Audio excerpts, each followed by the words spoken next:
could make a video with that soundtrack, and that'd be pretty fucking cool, actually. Yeah. Yeah. So it's saying we're live at my end, just to let you know.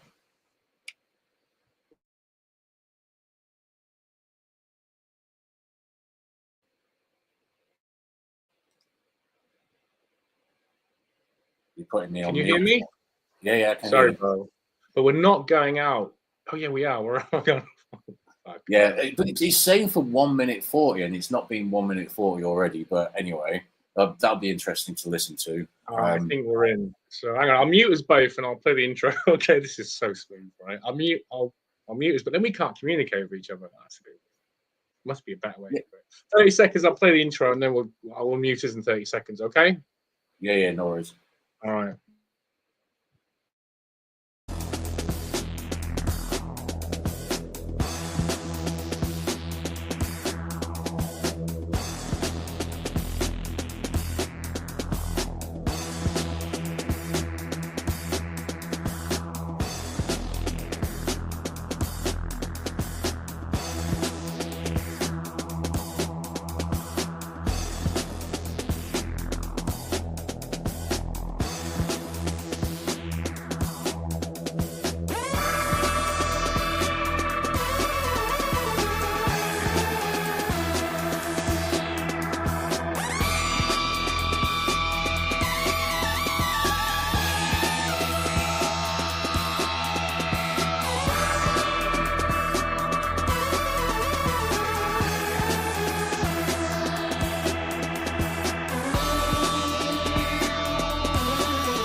Okay.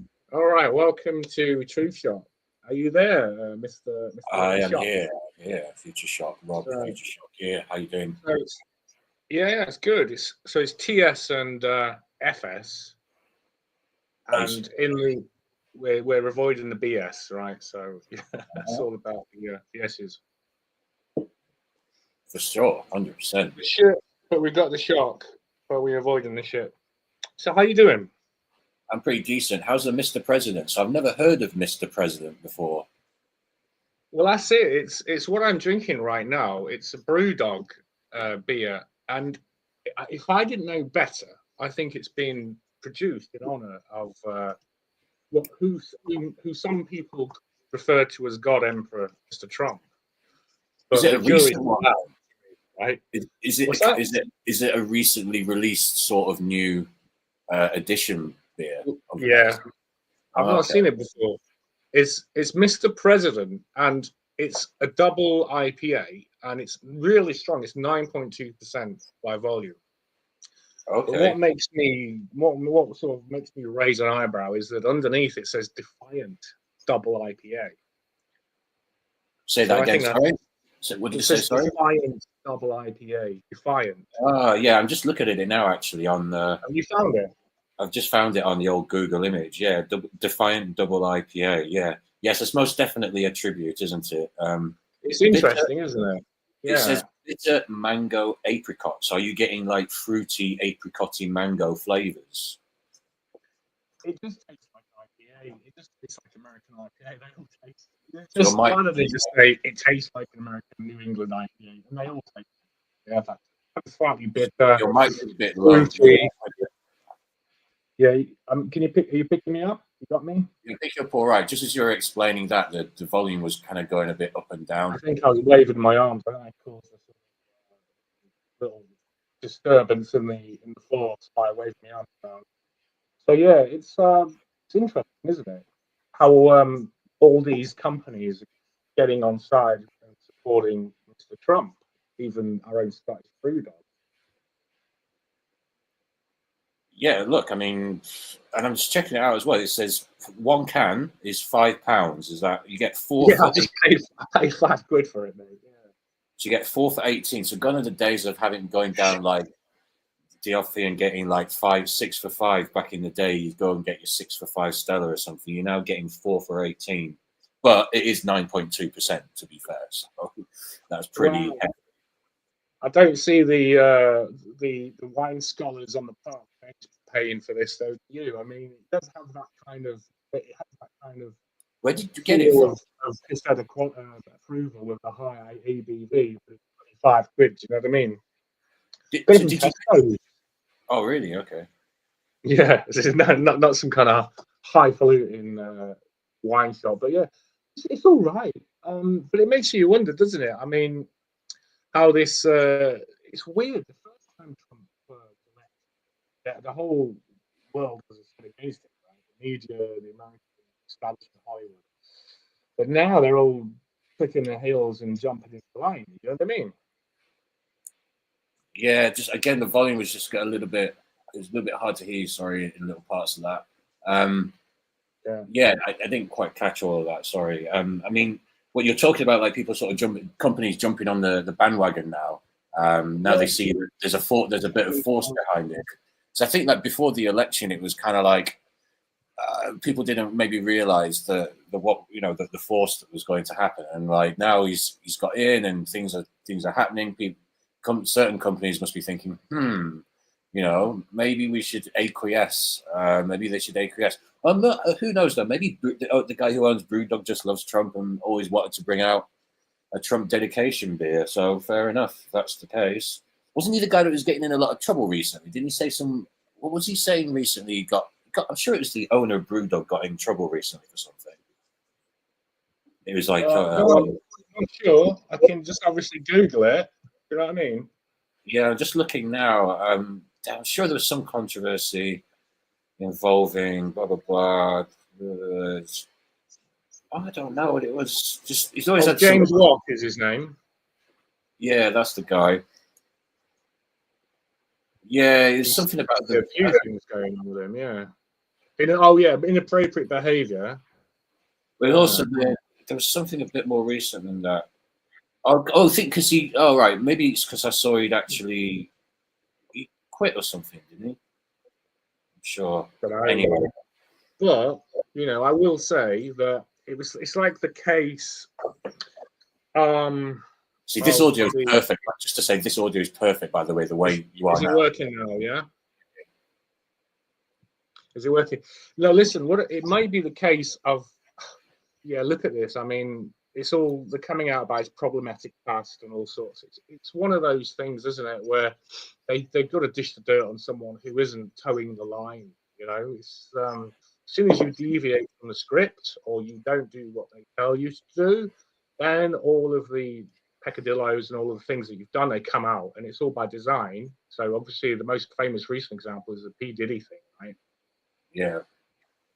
So, you've had P. Diddy, the Tates, who else you got there? Russell Brand, people like this. It's like, yeah, they may have done shady things, but why are you on it now? Why not? Like they've been doing them, like in potentially. I'm not saying that they are or aren't guilty. I'm just saying potentially they've been doing these things for many years. So why now? Why recently? Just because? Oh, coincidentally, quite a lot of these people are speaking out. I don't think it's quite the same with. Was it? I don't know why. Why did Diddy get? I know the Tates and Brand were speaking out, and that's kind of why they got pilloried. But what was Diddy? How did that all kind of come about originally? No, well, my pet theory is that Diddy refused to be one of these sort of showbiz. Well, I was thinking he refused to be a little showbiz marionette, and he refused to promote the Democrat Party. And I think he was probably given, actually, it's a pure supposition, but he was probably given sort of some kind of threat that unless he came out and jumped down for Kamala Harris, something would come out. But I mean, this guy, P. Diddy, clearly wasn't operating on his own. You had all of these Oprah and all of these celebrities attending his parties. So that's what I think. That's right. I mean, that's what they do. That's what they do. They make you do. They tell you what you're going to do, and if you refuse, and suddenly, you end up in prison. The things they've set you up to do, the things that the sort of sword of Damocles they've got hanging over you. That's how they control you. And they threaten, if you don't do what they tell you, the sword drops, and you roll off into prison. Yeah, and I think I think most well-known celebrities, whether it's movie stars or musicians, whoever it is, have been to these parties, I would just sort of maybe query, like, I don't know if all of them knew exactly what was going on, because I think there was kind of, as I understand it, and look, I haven't, delved so deeply into this so much, but as I understand it, there was kind of like stages to the party. So there's kind of like the start of the party where people would go along and blah, blah, blah, and mingle, and it was kind of like a normal party. Then after a certain time, some people left, some people stayed, and the people who stayed, that's when it got, that's when it gets really freaky. So this is what I've heard, how it goes down. So you can kind of like keep this facade of like, oh yeah, just having these normal parties, but then after a certain time, things change. I think that's probably about the size of it. Yeah, that's how it works. This sort of element of peer pressure, because I don't think any right-minded person, except for like a minority of true-born people, perverts, like most people aren't like that, right? So it's like they have this entourage of these people around them who are already part of it, and they sort of bring them to the party, and they say, "Oh, it's going to be great fun. We're going to have a great time." Oh, what's going to happen? What are we going to do? Oh, you'll see. It'll be great fun. Yeah, but what's going on now? Come on, just have a good time. Yeah, have a little bump. Still up your nose, and they're in the mood for a party, and they end up there and they're having a great time, drinking champagne probably, and suddenly like all their mates start disappearing off to this room, and they're like, "Well, where's my mates gone?" And then we got a big sort of dose of FOMO on them, like, what's going on? Where are my mates? And so they investigate and they head off to the red room and they think, what's going on here? Oh, this looks fun. And before you know it, they've opened the door, they've gone in, and there's like little kids jumping up and down, no clothes on. It's like, oh, and then the door's closed down, and they're in there. Do you know what I mean? Yeah, no, it's, and I bet it's used as well as like Epstein's stuff was used. The whole situation with Epstein. It's like they're using it to, compromise people. It's like, well, you can't do this or that or say this or that because, we've got the dirt on you now. We've either got footage or, we know you were there. We can expose you, blah, blah, blah. So, yeah, these people, there's a lot of compromisation that's going on. Do you think that Trump and Musk will actually release the Epstein files? Because they don't really, they skirt around it a bit. Like Musk doesn't really tweet that much about it. He tweets he seems to tweet about obviously everything else pretty much under the sun. But the Epstein files thing is something he's not so forthcoming about.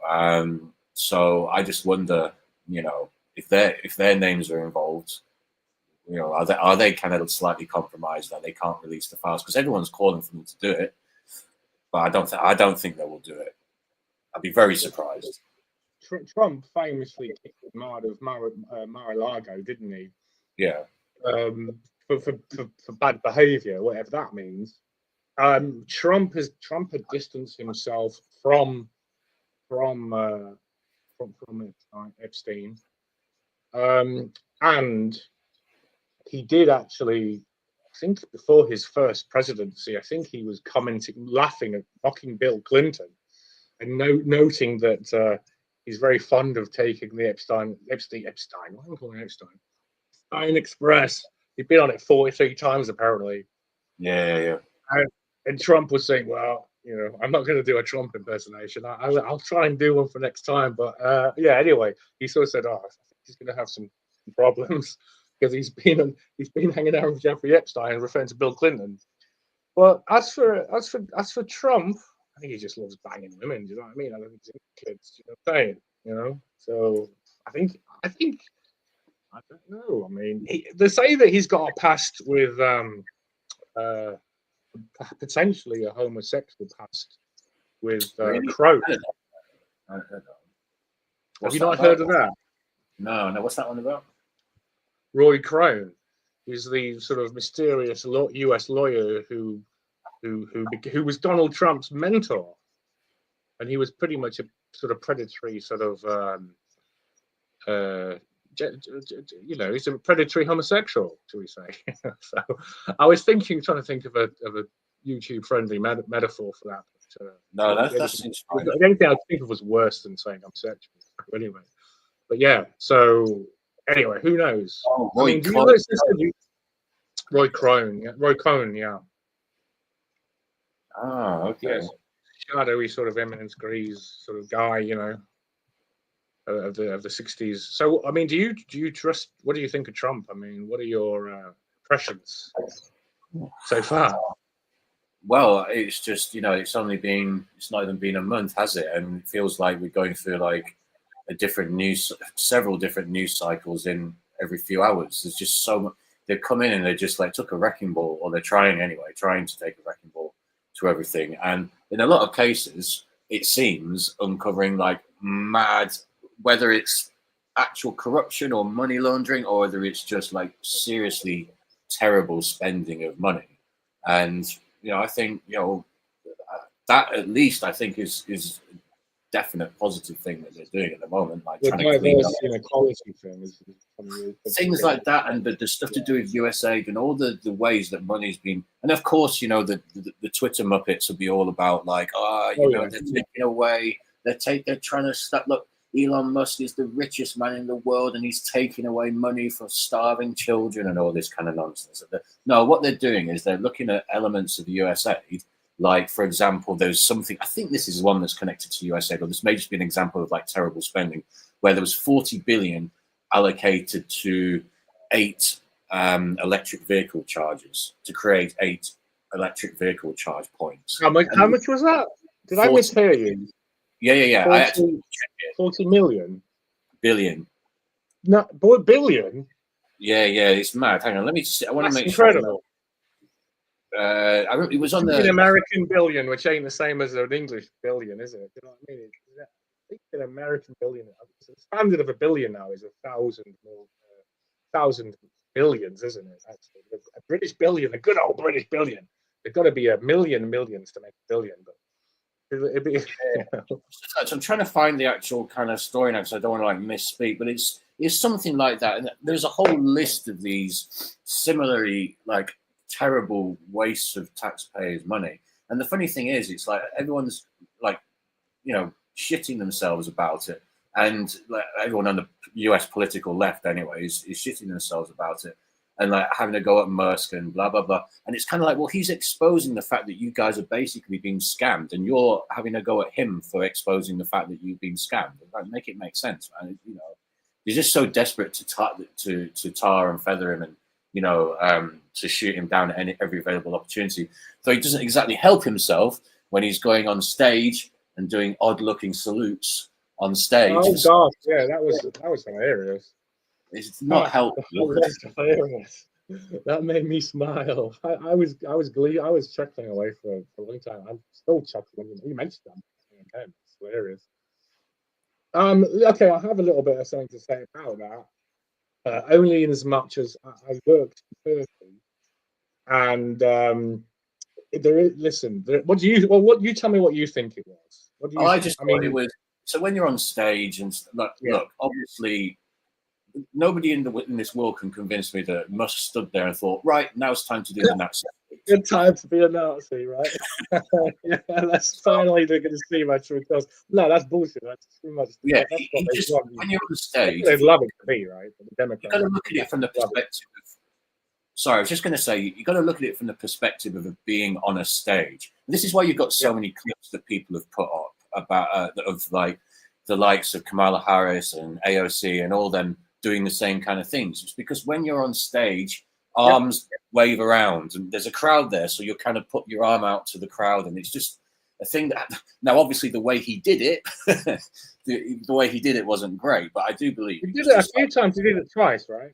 Yeah, he did it a couple of times, and I just feel it wasn't an unconscious. Some people are saying it was an unconscious thing, but what I was going to say is I worked in Turkey, and Turkish was it, and I talked to them, and they got this thing that they thump their chest, right, with a fist. They go bang for like, and they put out their right hand like a sort of, should we say, Roman salute. But it's not. It isn't. It's just a sort of. It's like a symbol of amity and friendship, right? And it's not just some kind of weird right-wing Austrian painter thing. And it goes back to Renaissance, but the Turks also do that. They have this. They touch their heart, right, or they thump their chest, and they put out their right hand, and that is a thing that Turks do. That I mean, although they were on Germany's side in World War I. So, yeah, I mean, look, there's so many there's so many people and cultures or whatever civilizations that have this as a relatively normal sort of, like you say, show of love and passion or whatever. And that's what I think Musk was doing. He was just like, because he said, oh yeah, I send my heart out to you, and then just kind of like tapped his heart and sort of threw it out. And as he throws his arm out, it looked dodgy. But it was pretty funny, man. I loved it. I loved it that it wound people up. I loved it. But this is the thing, like I was saying to you before about Twitter Muppets and stuff, like the amount of people they're just pretending for the clout, for the clicks, for the eyes on their channel and their profile and stuff and posts. They're just pretending to believe that he's a Nazi, and now everyone's a Nazi and everyone's a fascist, and anyone who has a political opinion that's different from mine is obviously a Nazi or a fascist. And we're in that time of stupidity has come around again. I mean, all this used to happen when Trump was here before. Now I think it's even stronger in a way because people are pissed off because Kamala Harris was, a strong black woman, as they claim. As they claim, as I'm saying, as they claim. I would have put that in inverted commas, but so people feel even more aggrieved that he's sort of like put one over her. So even though she was like completely, as far as I understand it, she's completely. They talk about Musk being an undemocratically elected member of like the government, but Kamala Harris was polling at like 1%. She was like last in the Democratic sort of leadership race, wasn't she? Before Biden got it, she was polling at something like 1%, and then suddenly it was crazy. Election or selection, right? So then she becomes the leader, and it's like that's completely undemocratically elected. And yet here they are going on about Musk. It's like the hypocrisy is crazy. Oh yeah, it doesn't bother the Democrats or the lefties. They got blind spot. Volume's gone down a bit again. Sorry. They got a blind spot to the lefties for these things. So how's that? Is that better? Keep talking. Yeah, I think so. Can you hear me? Yeah. Can you hear me? It's just the volume just keeps dipping. I mean, to be honest with you, if you can get the recording of this, like the WAV or AIF or MP3, whatever it is, I can probably sort out on my in my software the dips in volume, so I can like kind of ease it up. You know what I mean? Yeah. Hang on. I'm just gonna turn my knob up. What does this do? Is that better?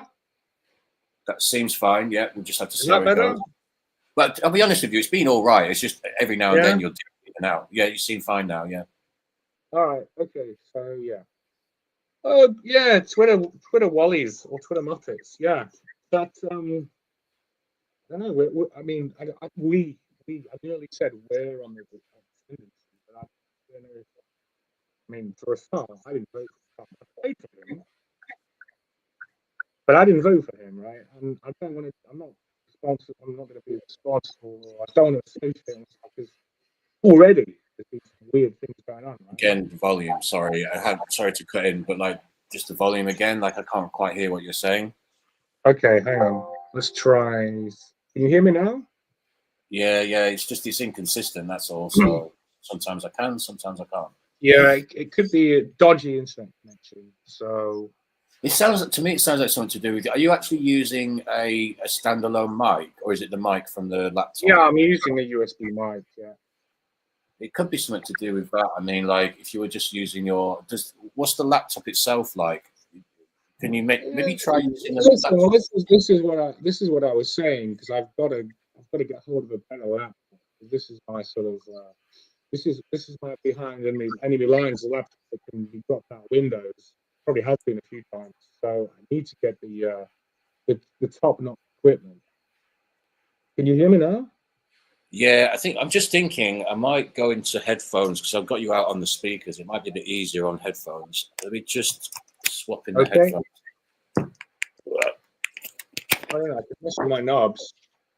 I've got two. Can you still hear me? What does that do? Is that any different? We'll find out in a sec. Can you hear me still? Yeah, I can hear you fine. Yeah. All right, great. Cool. Yeah, just checking. I'm on my headphones now, so it's a lot of people use headphones. It's just kind of like easier. I like to just have it out loud because I don't like wearing the headphones, I prefer not to. But it's fine anyway. It's cool. I'll just check that I am on this mic's picking up. Let me just check. Okay. Give us us a second. No worries. So, yeah, so hang on. Can you hear me now? Yeah. I mean, if it was to remain at that volume, that's perfect levels. Yeah. It just seems a bit sensitive or something, your mic. I don't know. Sensitive to So you. anyway, so yes. So I mean, listen. What do we think of Trump, though? I mean, recently the craziest thing that's happened recently is his idea of turning Gaza into some kind of golfing resort. What? That's weird. What do you think of that? I missed that. Sorry, because the volume dipped again. His idea of what? He's going to turn Gaza into a golfing resort. Oh yeah, the Riviera of the Middle East. Didn't he say something like this? Yeah, I mean, look, if he can if the Palestinians are going to be housed there in the territory there, then I don't see what a massive issue is with it. Oh God, now some delivery guy at the bloody door. Well, I'm just going to ignore him. He might knock on my window, and I might have to get annoyed with him and tell him to go away. But anyway, it's what we do. Are we delivering something to you? No, not to me. They come here all the time. What was I all right, saying? bring him on the chat. Don't worry about it. What was I going to say?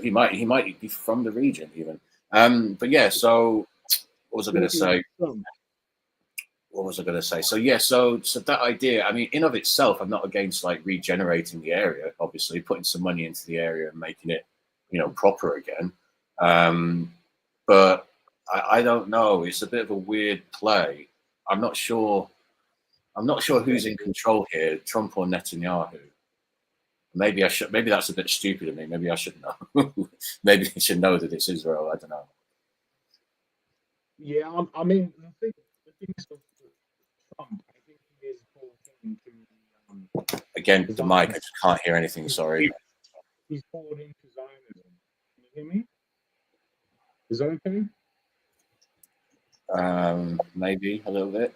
Yes. Okay, I might go down. I might move. Is it okay now or not? No, it's a bit quiet. Okay, this is tricky. Right. Have you tried maybe just using the literal laptop mic like I am and see if that works? We'll see how that sounds. All right, listen, I'm going to unplug this. Okay, yeah? Sorry? All right. I'm going to unplug and see what happens, okay? Okay, can you hear me? Yeah. Is it any better than before? I get the feeling this is going to be much better. Just keep talking, though. You seem a bit more... Is it? Yeah. Is it better? I mean, yeah. Yeah, definitely. It's definitely better. Oh, that's pretty wacky. Gosh, that's supposed to be okay. Is it okay now? Yeah. I think it's going to be better. Right. That is weird. Oh man, Audio Technica, man. It's supposed to be a good USB mic, but okay, I don't know. It could be about my bandwidth. So yeah. Well, things like that what are I'm saying. Eh? Sorry, I was just going to say, like, things like that are weird because I had I thought for some reason, because I'm used to doing it on webcam, I was setting up the webcam. And my webcam that I've got, which should be better than the cam on my laptop, really, it is worse. So these things are strange. Right. I'm pretty sure the quality ain't as good, but I mean, I say quality. There's no quality if you can't hear me, is there? Do you know what I mean? For me, I would say yes. If you could keep when you were using the previous mic and it was working, if you could keep that consistent, yes, it was slightly better quality. But to be honest, it's not a huge difference. It's not like some disastrous difference. So. I wonder what's going on. Plus, I can actually consistently hear you now. So. Well, hang on, you're the tech guy. So what mic? What are you using? A laptop? Are you using I'm literally a laptop? Using my MacBook mic. Yeah, I keep meaning to get a mic. Yeah, I keep meaning to get a mic because it's I feel like the sound quality can be better, but at least it's consistent anyway. I don't know, man. I got to fiddle with my knobs or something. Something's wrong with that thing. Good job. The webcam is on, then. You said you're going to fiddle. I was saying good job. The webcam's on. Yeah. So yeah. What do you think about the Riviera of the Middle East idea? That's what I was saying about his motivations, man. I think with his sort of son-in-law being of that. Let's just couch ourselves now in euphemism, don't we, when we're talking about these things? If you know what I mean.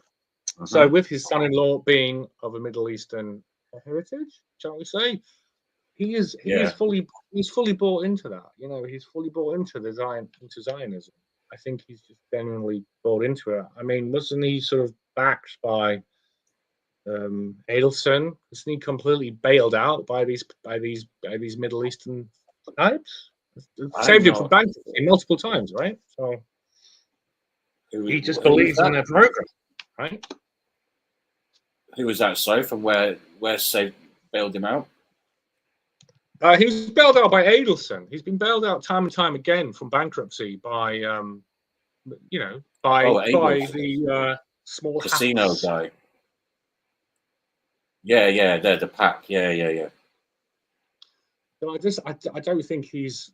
I think he's acting with a relative amount of freedom, in as much as I don't think he's been blackmailed, or he's not under mind control to do what he does. But he just believes in it. Actually, Miriam Edelson gave him 100 million for 100 million. This was prior to the election. So $100 million, that goes a long way. You can imagine. Yeah, they were doing it to kind of like do anti-Joe Biden ads and stuff like this, isn't it? In like the battleground states. So and Miriam Edelson was born in Tel Aviv, and when it was Palestine in 1945. So, right. I mean, it's just one of those things. I mean, he just believes that he believes in it. He's a Zionist, right? I guess we have to accept that. He's a Zionist, and he's always been a Zionist, right? So that's it. Yeah. Well, the thing is, like, if he can put in just take.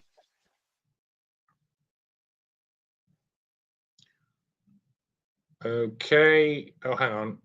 Yeah, you're muted. What happened? The mic isn't connected. Uh-oh. All right, we've lost Future Shock at the moment, and so no idea what's going on there.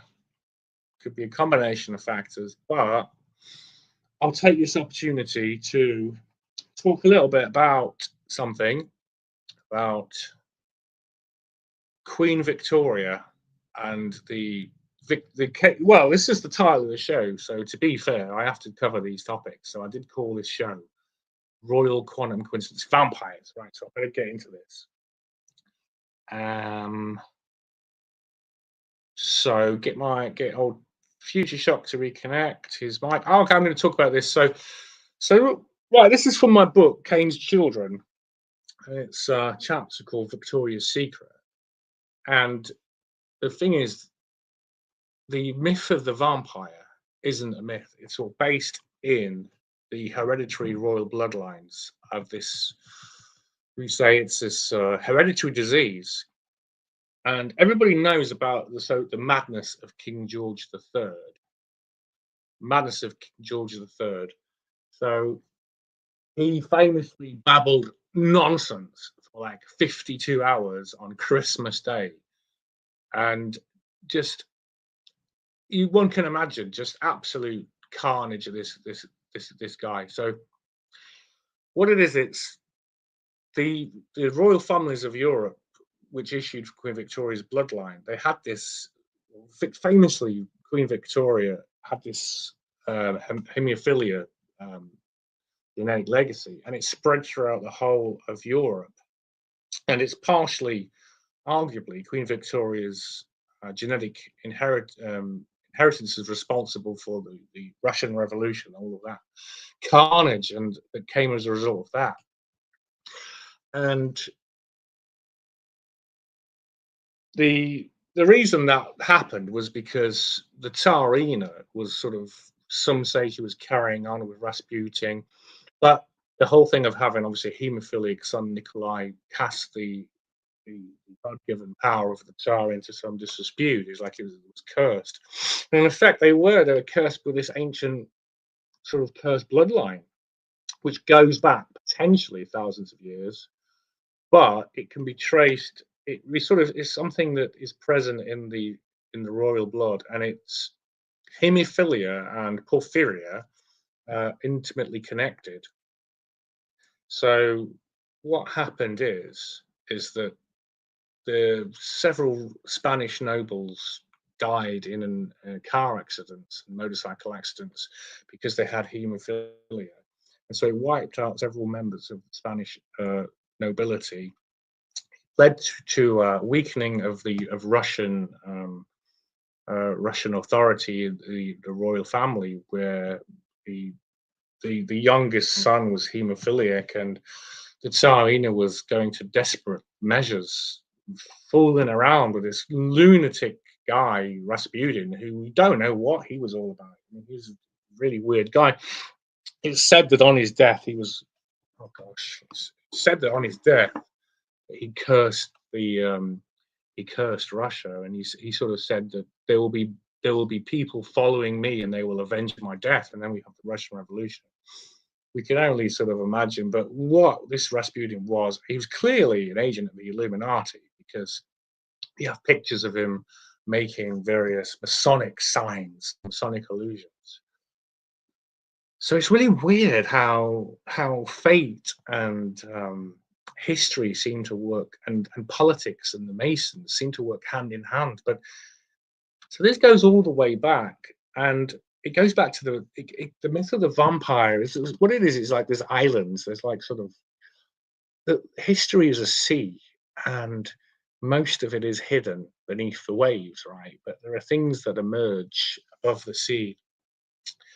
And we could say that the Russian Revolution is one of those, and we have like these data points, should we say? We have Rasputin, we have Queen Victoria, we have the hemophiliac son Nikolai, and we have King George III, and they all are connected by this sort of legacy of royal blood, right?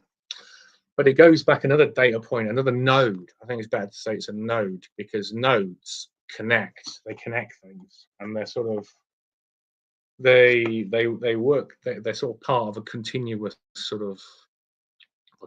continuum. And one of those nodes is also Vlad the Impaler and the myth of the vampire. So we have this story, and also Countess Bathory. So we have these stories from history of Countess Bathory, just some lunatic Hungarian noble who'd murdered apparently the most prolific serial killer in history, who apparently murdered hundreds of maids and servants.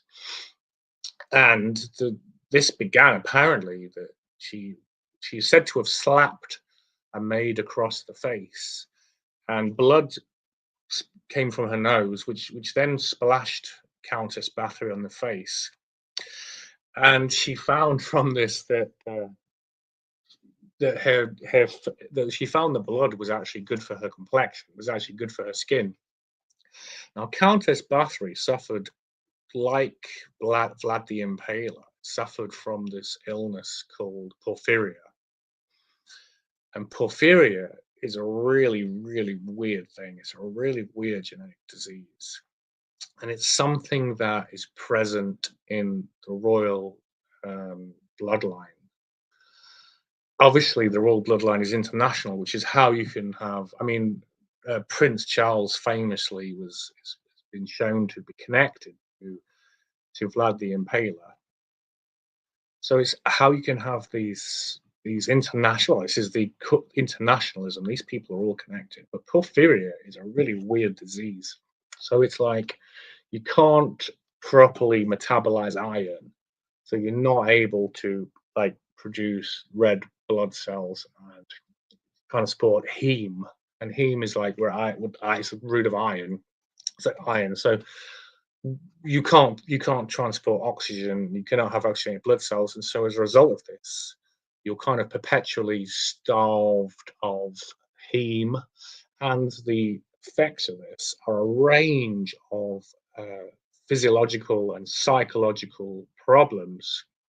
So it includes hearing voices, sensitivity to sunlight, psychosis, and so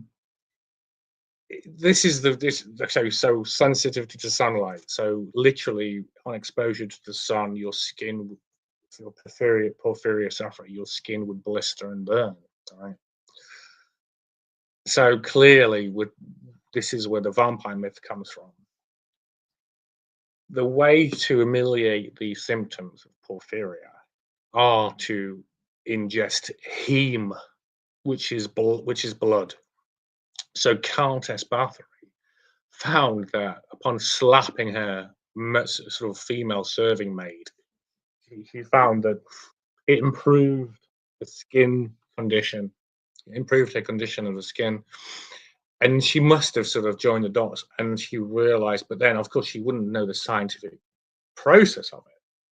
So what she'd be doing is she's like, oh, I just slapped this serving maid, right? So now this blood, I need the blood of this. And so she then went on a murder rampage and was sent to bathe in human blood. That reminds me of sort of Lady Gaga and all that kind of crazy stuff. But this porphyria, this is something that doesn't go away, and it sort of remains dormant in the recessive genes. And King George III, right? His urine was said to have been the color of Alicante wine. They say he had blue urine. That's not quite right. What they really meant is he had purple urine, but true purple is a kind of reddy kind of blue color, and the color of Alicante wine is kind of like it's true purple, not that sort of blue purple, but the reddy purple. And the color of the urine is caused by excreting the porphyrins. They're called porphyrins. The porphyrins are not correctly engaging and not metabolizing the heme, and therefore they're excreted in the urine. So he had this porphyria. He had this this red urine when he had these bouts of porphyria, and this is King George III.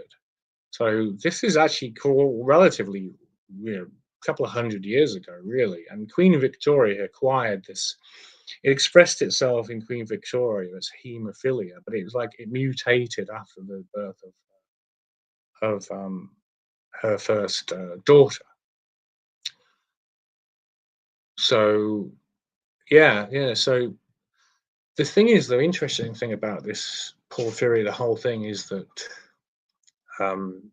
porphyria is purple, but it's become this idea of royal purple.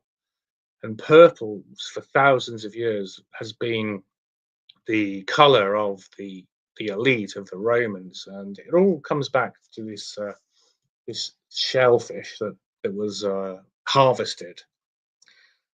The myth is that Hercules' dog, whose name I do not know, I mean, it hasn't been recorded by history, the dog's name, but the dog apparently devoured a load of shellfish in what would be modern day Morocco, and it was found that his like muzzle was stained purple. And so, I mean, if it's myth or fact or Hercules, I mean, did he really exist? But all of this stuff, that's where the myth comes from. And this became the royal color, and it was really expensive to produce because so many,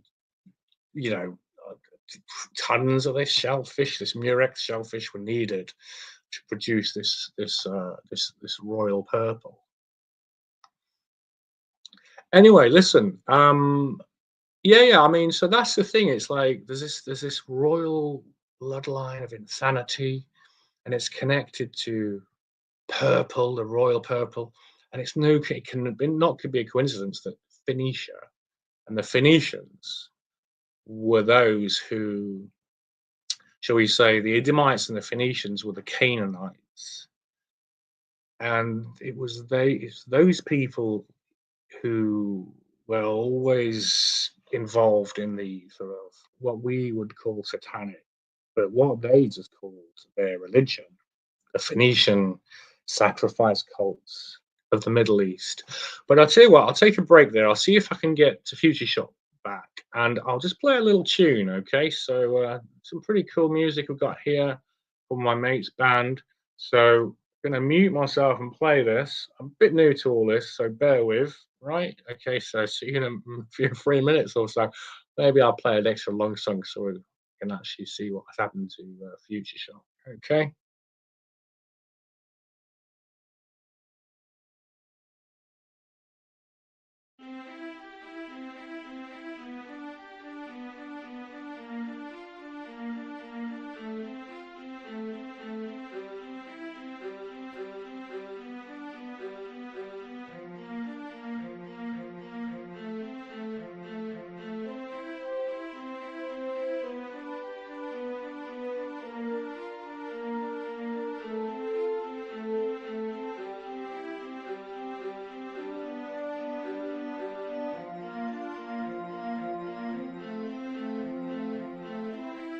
Okay, Truthshock's back, I think. Hello, you hear me? Hey, bro. Hey, great. You're back. How you doing? Yeah. Not sure what happened there. I think my laptop bugged out a little bit. This is what I'm saying. Like, this is why I've got fans on it, because it's a little bit. Nice. Yeah. Well, you say same as me with my old clunky old doorstop thing and the mic. I would say though, I was able to hear from what you were talking about before with the Alicante wine urine stuff. It was all very clear and consistent. The audio, so the audio sounds much better now. Nice one. Well, that's all right, isn't it? That's something. This is the first time I've ever been chucked out of a chat or a show by my laptop, which is mad because I once did about 6 hours with someone and it was fine all along. So you can see how that happens, though, can't you? Because look, we've been chatting away for about 47 minutes now, and we haven't even really covered anything of what we were going to talk about. Yeah, we've got a little bit, but not that much. You can see how it can go on. You can actually these shows can go on for like hours. Yeah, well, they do, don't they? And I can see how it's done, isn't it? If you've got a few beers and you're just chilling out, and you could just go for hours. I mean, I called this show Royal Quantum Coincidence Vampires, right? And I thought, well, I'll cover some of that. I'll cover it all. But I've just covered the vampires. I've covered the raw vampires, but the quantum coincidence, I ain't going into that. So that's all. That's what we need. So, what do you want to do now, bro? I was going to play that tune, but I think we'll just, since you're here, we'll... Sorry. Sorry. We could go on about the quantum coincidence aspect, right? You hear me still? Sorry. I can hear you all right, bro. Yeah, I can hear you, man. Why is it doing this? You're right. Yeah, we can put some music on if you want. Yeah. Can you still hear me? Okay. Yeah, I can hear you all along, man. Yeah, everything's. I don't know what you're doing, but I can hear you fine. I can hear you cracking open a beer, man. Did you crack open a beer? I can't hear you now. All right, listen, I'm going to put music on, yeah? And if you can hear me or whatever and you want to talk, you talk. But I'll just put a tune on. I can't hear what it's like on the other side. Look, that's cool.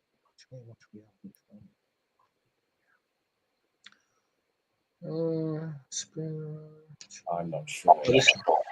You all right, bro?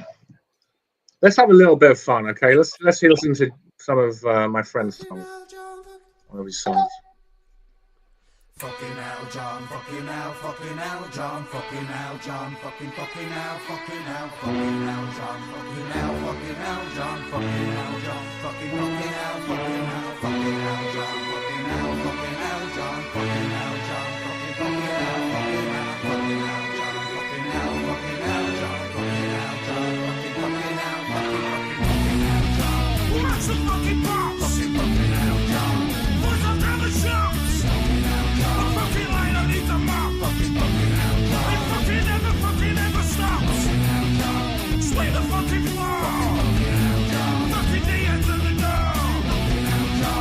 Do the fucking dusting. Get me the fucking bed back as a fucking prince of busting.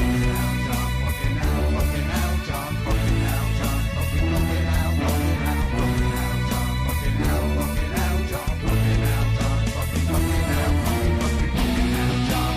The fucking overall. Fucking hell, John. That's fuck all we become. Fucking hell, John. We're on the fucking dock. Fucking hell, John. I'm fucking disinfect the fucking bar. Fucking hell, John.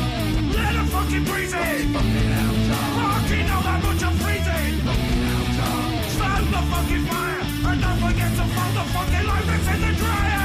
Fucking hell, John. Fucking hell, John. Fucking hell, John. Fucking hell, John.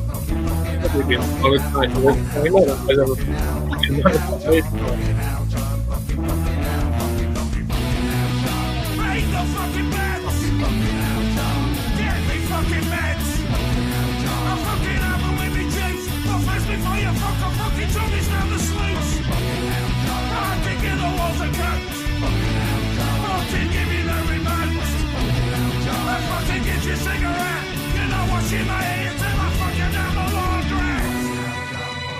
Fucking hell, John. Fucking hell, John. Fucking hell, fucking hell, fucking hell, John. Fucking hell, fucking hell, John. Fucking hell, John. Fucking hell, John. Fail the fucking troll. Fucking hell, John. Fucking give me back a scrum. Fucking hell, John. Where's me fucking roll? Fucking hell, John. Throw you fucking dagger down the bar. Fucking hell, John. Fucking put that like guitar. Fucking hell, John. fucking blood. Fucking hell. This fucking time to get me dressed. Fucking knickers out of vest. Fucking socks out of shit. Fucking jumper, fucking carry, fucking slippers, fucking scared. Fucking one of the plants. I'm fucking Jamie fucking pants. Me fucking body's dripping out on this fucking wilted fucking son of fucking slipping. Fucking get the table laid. Fucking get me hearing aid. I'm not a fucking pressure sore. You have to fucking move me cause it's fucking feeling wrong. Get me in my fucking state. Cause it's fucking time to eat. You call it fucking fucking.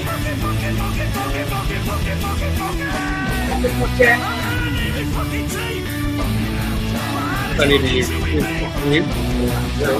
only fucking tender. I've got me fucking dentures to the fucker in the blender. Fucking hell, fucking hell, John. Fucking hell, John. Fucking hell, fucking hell, fucking hell, John. Fucking hell, fucking hell, John. Fucking hell, John. Fucking hell, fucking hell, John. The fucking telly is alive. The fucking drink is alive.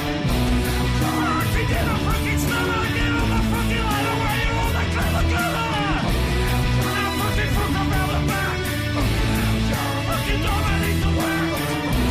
I'm fucking swing the fucking yard. The fucking hell, John. Where the fuck's your granite cat? Fucking hell, John. Fucking hell, John. Fucking hell, John. Fucking hell, fucking hell, John. Fucking hell, John. Fucking hell, John. Fucking hell, John. Fucking hell, John. Fucking hell, John. Fucking hell,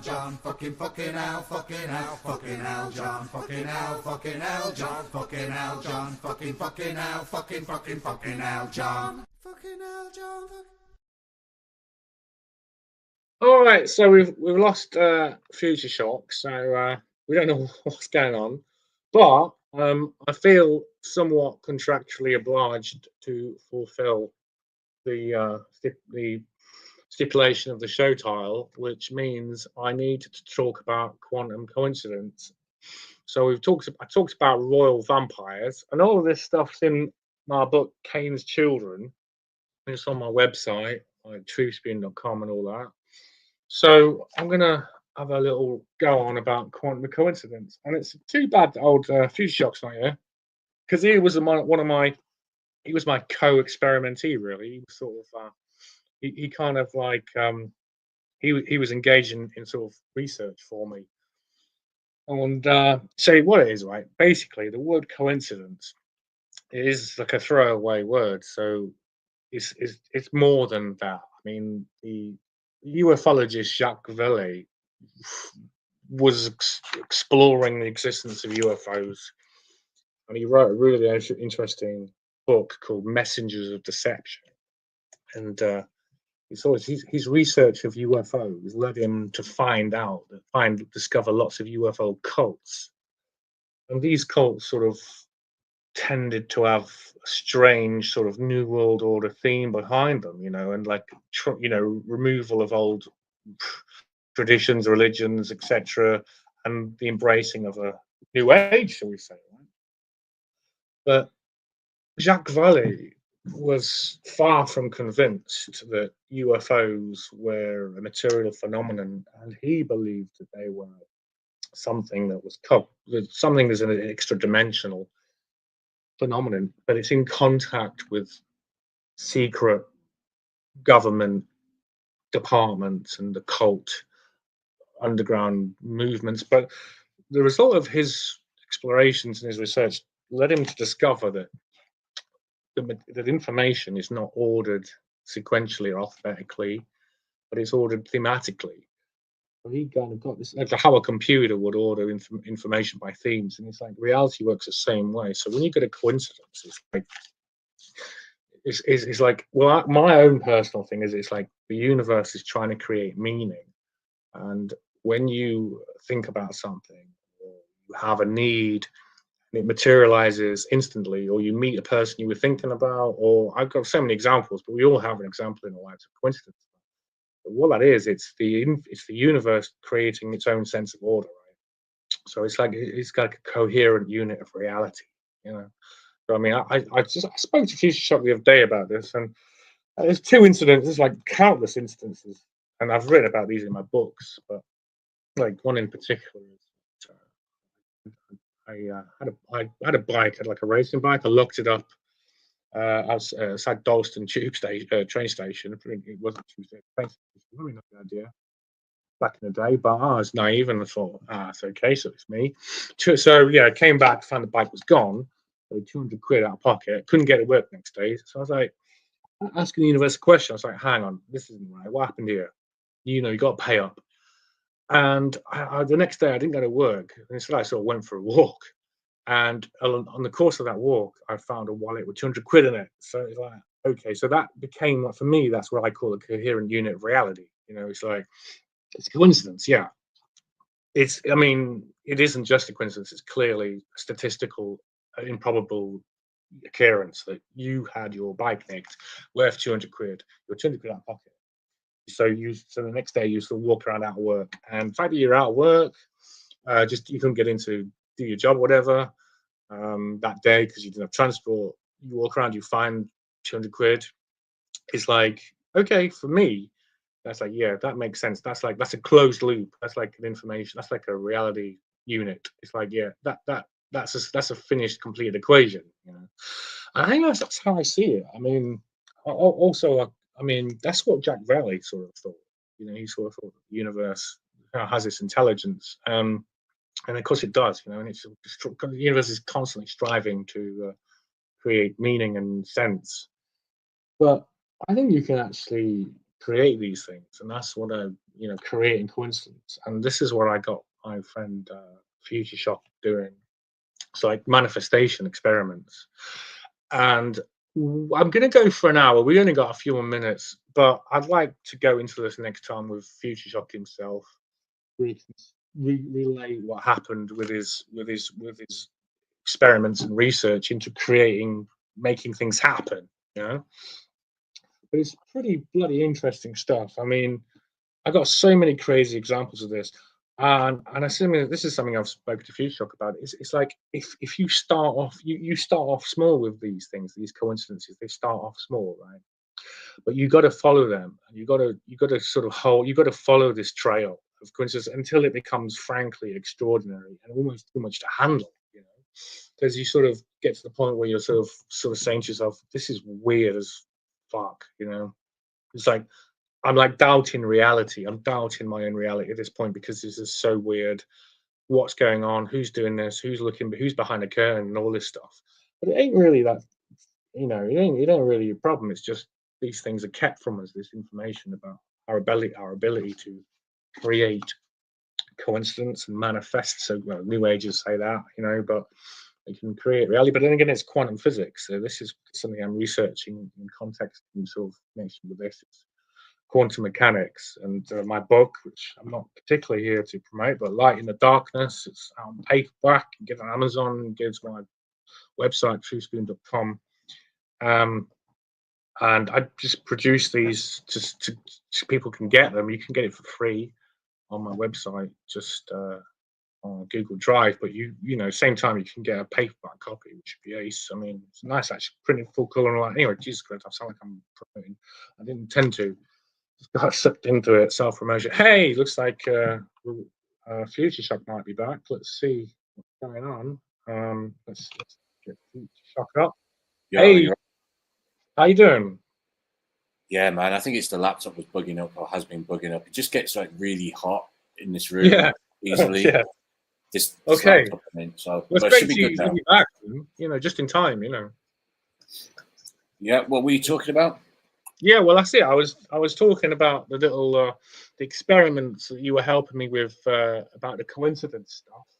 I just did a little talk about that. So yeah, and do you want to talk about that? Like those? Yeah, it was very strange, wasn't it? I mean, it was pretty cool. Yeah. Starting off, I don't know if you went through it, but starting off with what was it? Just like a 10p or something like this that I was trying to find, and then just gradually building up, and then the idea that right in the end, when I was trying to get the travel card, finding one half, then finding another half.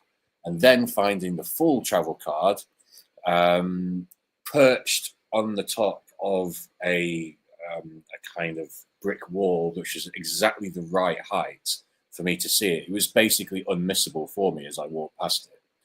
And there was the culmination of God knows how many. In fact, to be fair, it wasn't that.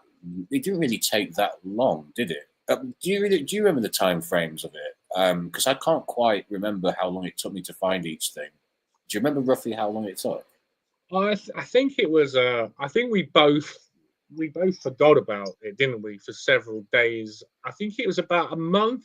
Would that sound right to you, or 6 weeks time? I was going to say it can't be much longer than that, because it wasn't like it was like a really, really long time or whatever. But yeah, it was so bizarre to find that last travel card. Pretty girl as well, really pretty girl, the travel card. I don't think I ever managed to get it to the person. I think I ended up just handing it in. Oh, yeah, the picture was a pretty girl. Yeah, just a little cherry on the icing sort of thing. The picture was a pretty young girl, but yeah, some student girl. Yeah, so how did it work? Though? What did you do? I mean, what did you go out there? I mean, the brief was what was the brief? It was like we're creating coincidence. That was the idea. Well, basically, the idea was, I think, that if you think something and you visualize something, then you can make it happen or manifest it. But they call that coincidence, but we're manifesting. I mean, I don't like that, man. That's a new age type thing. I kind of, but it is. We're manifesting stuff, but creating coincidence or making things happen. But yeah, like a sort of reality creation, reality manifesting, whatever you want to. Reality control, maybe. I don't know. Genjitsu. So I looked this up. There's a Japanese phrase for it. It's called. Reality. Cool. I made up the phrase, by the way. This isn't like some ancient Japanese thing. I just thought it would be funny to hear what it sounded like, because everyone always says things about like Aikido and stuff like that. So I thought, it's like what I was talking to you yesterday about. You know, you can have a communication with the universe or God or whatever you want to term it, that sort of force of nature that's out there, and in subsequent days and weeks, you see a kind of response in the way that reality works. And you can, to some degree, if you know what you're doing, sort of manipulate it to a certain degree, reality manipulation.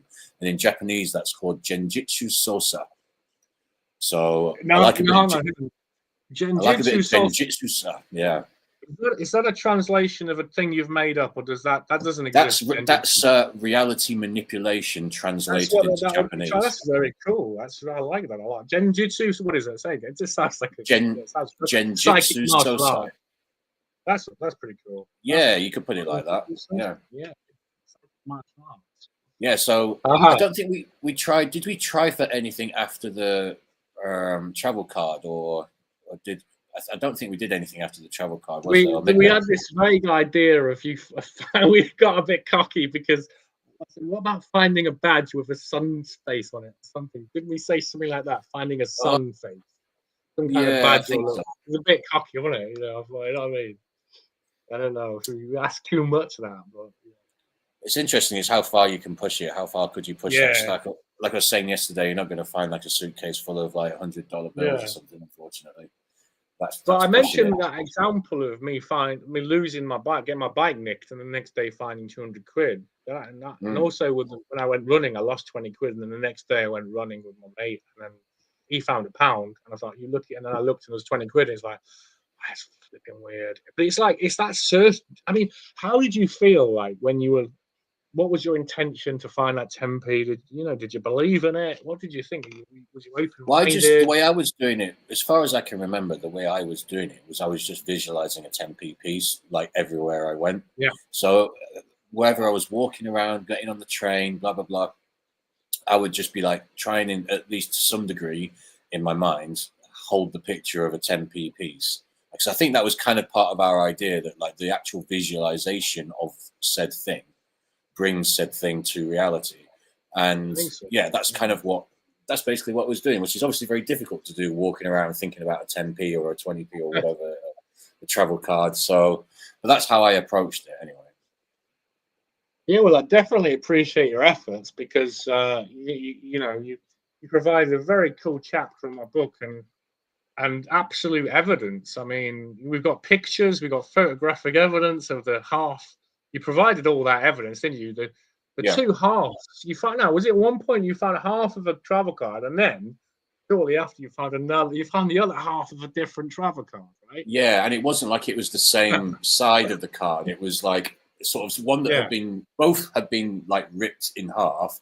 And so I sort of found the left-hand side and then what would be the right-hand side afterwards. So obviously different travel cards. That would be Yeah. insane if it was the same one. But yeah, it was the idea. It was kind of like building up. Yeah, and then finally, you know, because you did say that you'd lost, you know, you'd lost, you stopped thinking about it, you stopped doing it for a while, haven't you? You said, Yeah, oh yeah, I haven't done it. I just stopped doing it, and then you started doing it, and then I think it was a couple of days, you found a whole travel card. You actually got a whole travel card, as you said, it was right where you couldn't miss it.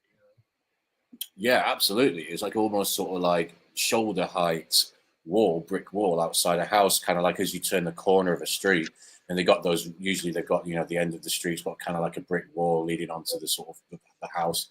And yeah, it was just one of them ones. And yeah, I was ecstatic when I found it. I was like, Yeah, oh, that's so cool. The Did happiest person who just, huh? Did you get the £5 off it? Because I think there's like a deposit on these things, isn't there? Or something? Yeah, there is. I don't remember. I honestly don't remember. So you were ecstatic finding this travel card. So what it was it was a student travel card, wasn't it? So it was like her, I don't know, yearly or monthly pass or something like this. But yeah. But no, I was ecstatic because it was kind of like, it sort of was proving our point, wasn't it? Yeah. So it's like, it's when, you know, it always like, when you find something that's kind of like gives you a bit of shot of, oh God, you know, there's some real truth in this sort of thing. That little feeling that you get there is just like, oh, it's interesting. It's a kind of surreal feeling, but it's also kind of like it's weird, but it's cool. It's cool weird, not, you know, bad weird. Yeah, it's the glimpse of something that is transcendent, and it's like when the universe is speaking to you, and it's like you feel like you're in a movie, or it's like this kind of thing that happens to you that only happens in movies. You know what I mean? Like something cool and weird. Oh yeah, definitely. It just such a weird vibe, but yeah, I was just kind of happy to have also like completed the task as well. You know, it was just yes. But like you say, funnily enough, when I'd sort of taken my eye off the ball a little bit, so yeah, it's interesting. So I mean, that's the thing, though, isn't it? This reality we live in, this artificial kind of material world. Right? They're trying to strip these possibilities from us. They're trying to make us think we're not special. You know, we're just like human cattle. You know, and this is why this is why it's so important for them to control entertainment. And people just so sad. Like this, people don't know who they are. Do you know what I mean? They don't know what they're capable of. And you know, this is one of my things. This is why they're attacking. This is why they're attacking Christianity. You know, what I think. You know? Because Christianity, or should we say the church, for all it's false, and of course there are many, and I know you have your opinions, I'm not entirely sure, but it is at least one of those avenues of transcendence, one of them escapes from EastEnders and, you know, Sunday dinner and the sort of the 9 to 5. It's like there's more to life than the Labour government, you know, telling you what to do and you paying your taxes and having them flood your country with all sorts of wealth. But you know, we won't go there. But it's like that transcendence, that escape. Yeah, I was going to say that escapism. Yeah. Well, it's how long do you think it can last, though? Because in terms of having religion as a thing in society, I suppose. I mean, I'm not suggesting that it's going to disappear anytime soon, but I mean, I can't see it being around the way it is around now in like sort of 200, 300 years time. I think it's just something for, I think religions are something, I think you'll find that when you look across the galaxy and the universe and look at other civilizations, when you see them in their embryonic stage, you'll find that most likely they have some similar type religion, quote unquote, type thing. That's a kind of way of connecting to God, a way of putting down various kind of like rules and standpoints and morals and virtues for how to live. And, you know, it's maybe something that just happens when you have an early doors civilization as they're trying to, you know, find their feet in the universe and in reality. And, you know, as time goes on, as intelligence rises, perhaps we realize that, you know, it had its place back then, but perhaps it's not so useful. However, I will say, to your point of transcendence, yeah. Yeah. I mean, that's not something that necessarily will go away. It just may be understood in a slightly different way. I'm talking more about people organizing into religions and like having people say, I am Christian, I am Muslim, I am etc. I don't think we're going to really have that in a couple of 100 years' time or so, maybe even sooner than that, to be honest. I mean, we're very much on the... Yeah, go on. I think that's worrying because I think, to be honest with you, if we don't have... That's the only avenue of transcendence. The New World Order or the Labour Party or the deep state that Trump's fighting against, they don't want us to be they don't want us to find transcendence. They want us to be cattle. They want us to be units, consumer units. So where is the message of our possibilities, our divine? I mean, you know, the Bible frequently, you know, our rights come. I mean, I'm not getting into it, but you know, arguably our human rights, our sovereign rights, our divine rights of human freedom come from the Christian Bible, whatever. But we won't necessarily get into that.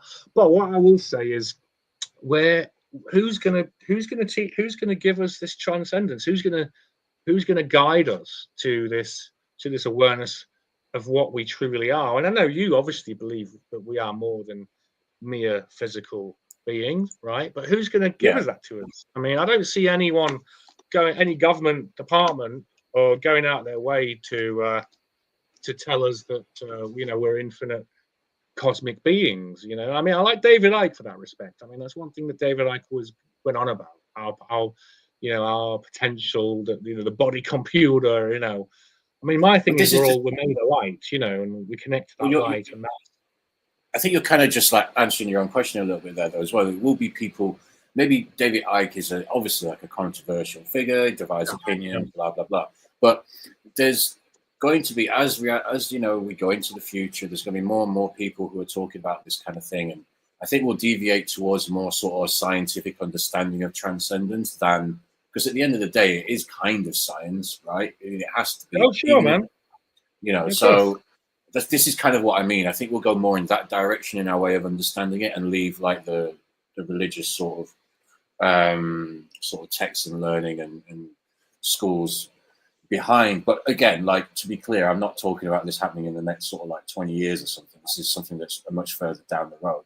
My point is, generally, it's not going to last. I don't think we're going to be lasting infinitely as all these different religions. I think humanity will get to a point where it's advanced enough to realize that. To know more about transcendence in of itself from a scientific perspective, some might argue the proper perspective. I would leave that out there. But yeah, so yeah, I just think that with time it will, as we've kind of seen anyway, right? Like, you know, over time people are kind of less religious now. Like, obviously you can argue that that's maybe not a good thing, but we're looking at it from current perspective. But I think as intelligence increases, as we get a better understanding of everything, you know, we're not going to lose those ideas of transcendence and whatnot, but I think we'll just understand them better, more differently, and we won't really sort of necessarily need religion to tell us about these things anymore. Well, there's yeah, all right. Well, I'll put my cards on the table. I mean, I'm a Christian, and you're not, but I don't know, you describe yourself as, I don't know how, you know, you're not religious, but perhaps you're spiritual, perhaps you believe in your soul, or you believe in consciousness. But I'll just put our cards on the table. So people have always known me from the old internet days of being Christian and all that. But what I would say is, I think it's like from the investigations into the UFO cults that Jack Valley did, there are a lot of organizations, and the New Age. Remember the New Age? They've disappeared, haven't they? But they were trying to do this, weren't they? This was something that they were trying to achieve, was to try and break the old, you know, religious connections, or religious tradition, the ethics or whatever, and create this age of Aquarius, this new sort of golden age of humanity and stuff. But I don't trust that. I think if we do, I agree with you that we do need some guidance, and we do have, the church has been very piss poor historically and is even worse now. And the message of Jesus has been corrupted from day one, from very early. And yeah, we do need some kind of updating, right, of who we are, what we can do, and a scientific basis, which is something I've tried to do, right, in my Yeah. books. But is it not dangerous? Who do we trust? That's what I'm saying. Like, who can we trust? Do you know what I mean? I mean, I don't even know if I trust David Icke really that much. No, I get what you're saying. It's still all very experimental. I mean, we're still a very young civilization anyway. I mean, look, I mean, obviously there's a lot of work that's gone into people like Graham Hancock and people like that who've gone into sort of like early civilizations and stuff like this. But broadly speaking, sorry, so I turned my phone off. It just pinged. Broadly speaking, humans have been around like, well, let's just say sort of 450-ish thousand years. So, and then also in terms of recent times, it's only like a few thousand. So we're still very young, and we're still learning. And I guess my civilization is young, yeah. Civilization-wise, yeah. I mean, it's just spitting the ocean at the moment. So, we're still learning. So I just think that maybe in the future there'll be more different avenues to understand these things and like teach these things. And I take your point though, is like who you're going to believe, but like when you've got more and more people involved who understand like some proper science about it, it can really kind of like make a proper scientific case for these things, which I think will come in the future. Then it's going to be irrefutable, really, and we'll move forward from there, I think, and that moving forward will leave like religions behind, I think. And that's, by the way, that's not me trying to knock religion. I'm not trying to have a go at religion or people who follow religion, or anything like that. I mean, I do get totally that, why do I watch football? Football's an escape from the 9 to 5 and all that. So it's not that different from a religion, everyone organizing together for the same cause, blah, blah, blah. So yeah, no, I just think that with time we will understand these things better, and we will understand that religion was like a phase that we went through, that we had to go through to get us to where we are, sort of quote unquote now, at whatever that point in the future would be. So yeah, that's kind of the way I see it. I just see them dying out at some point, but not that they didn't have a positive impact at all, but like I just can't see them being around in like 200 to 300 years time if our knowledge and our understanding of the universe like keeps getting better and better, especially with AI coming along and our ability to learn things. I don't know, because I've been reading the Gospel of Thomas. I mean, I always love the Gospel of Thomas, and Jesus for me is like a proto-quantum physicist. He's like he discovered quantum physics before physics was even a thing. Like one of the things he says is, lift up a stone and you will find me there. You split a piece of wood. I think I mentioned, and you will find me there. And I know I mentioned this to you before. And the only thing that has changed, you lift up a stone, you split a piece of wood, and then suddenly God is there. How is that possible that you've lifted a stone, you've turned it around, and there's God? Or you've split a piece of wood and there's God? Because you've exposed it to light, And Jesus, the Bible says God is light. I mean, it's unequivocal.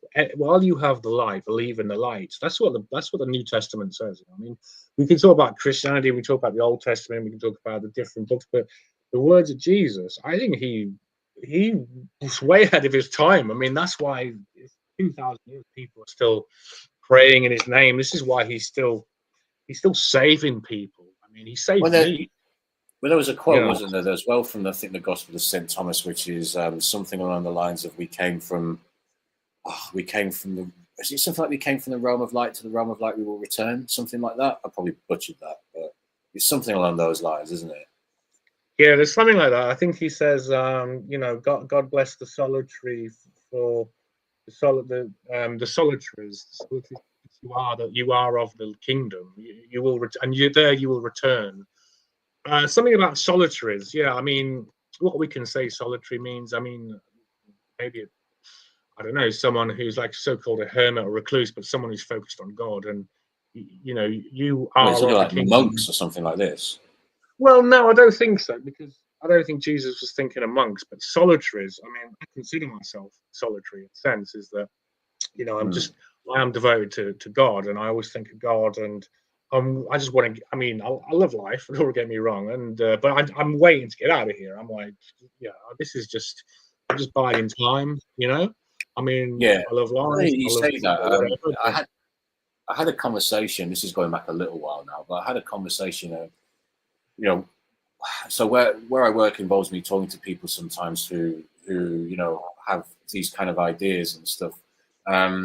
So basically, I was on the phone to one person one time, and they were saying a similar thing. They were kind of like, I'm just curious to see, like, they were sort of basically saying that they were having like suicidal thoughts, but in the context of them being so curious about what happens next, and their life being kind of a bit like boring or average and not really getting anything out of it. And they were just like, they've been doing a lot of reading about a lot of the sort of stuff that we talk about, to be honest with you. And, they were just saying, look, this is why I feel like I just want to end it because I want to see what happens next. And so we had a long conversation, and in the end, he was fine and everything, and nothing happened. He's fine. But it was an interesting approach. It was an interesting thing to hear that he wasn't like nothing. He hadn't gone through some abuse. He wasn't going through some incredibly terrible sort of life circumstance that drive him to do something, to harm himself. He was literally just curious. He was completely sort of I won't say obsessed, maybe obsessed is the wrong word, but he was very well read on the sort of things that we talk about. And he was coming at it from like a scientific perspective as well, in terms of like what the afterlife would be, and what the soul is, and the soul is like electromagnetic energy and all this kind of stuff. And he seemed quite like on point about it. It was interesting. And I kind of like sort of what you said about like being a solitary. He was talking about EM energy. Was he talking about that? Yeah, he was like saying about how like he thinks the soul is sort of like electromagnetic energy and all this. This is exactly what I think.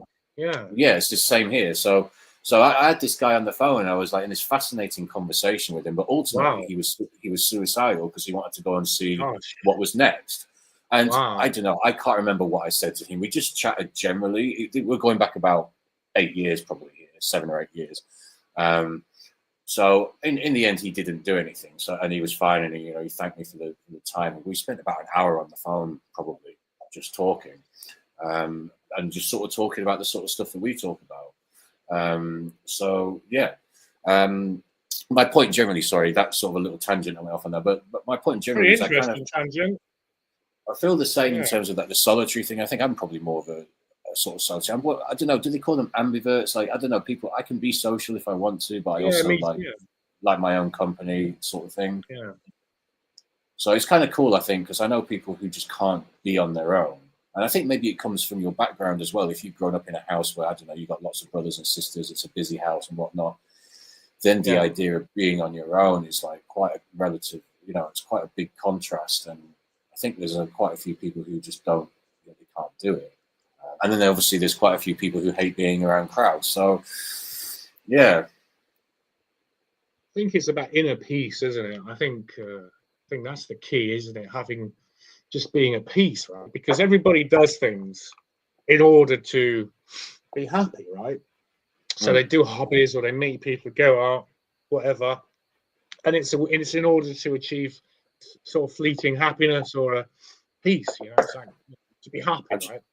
I'm just going to go bathroom quickly. Just carry on talking about that. I'll be back in like 1 minute. Yeah. Okay.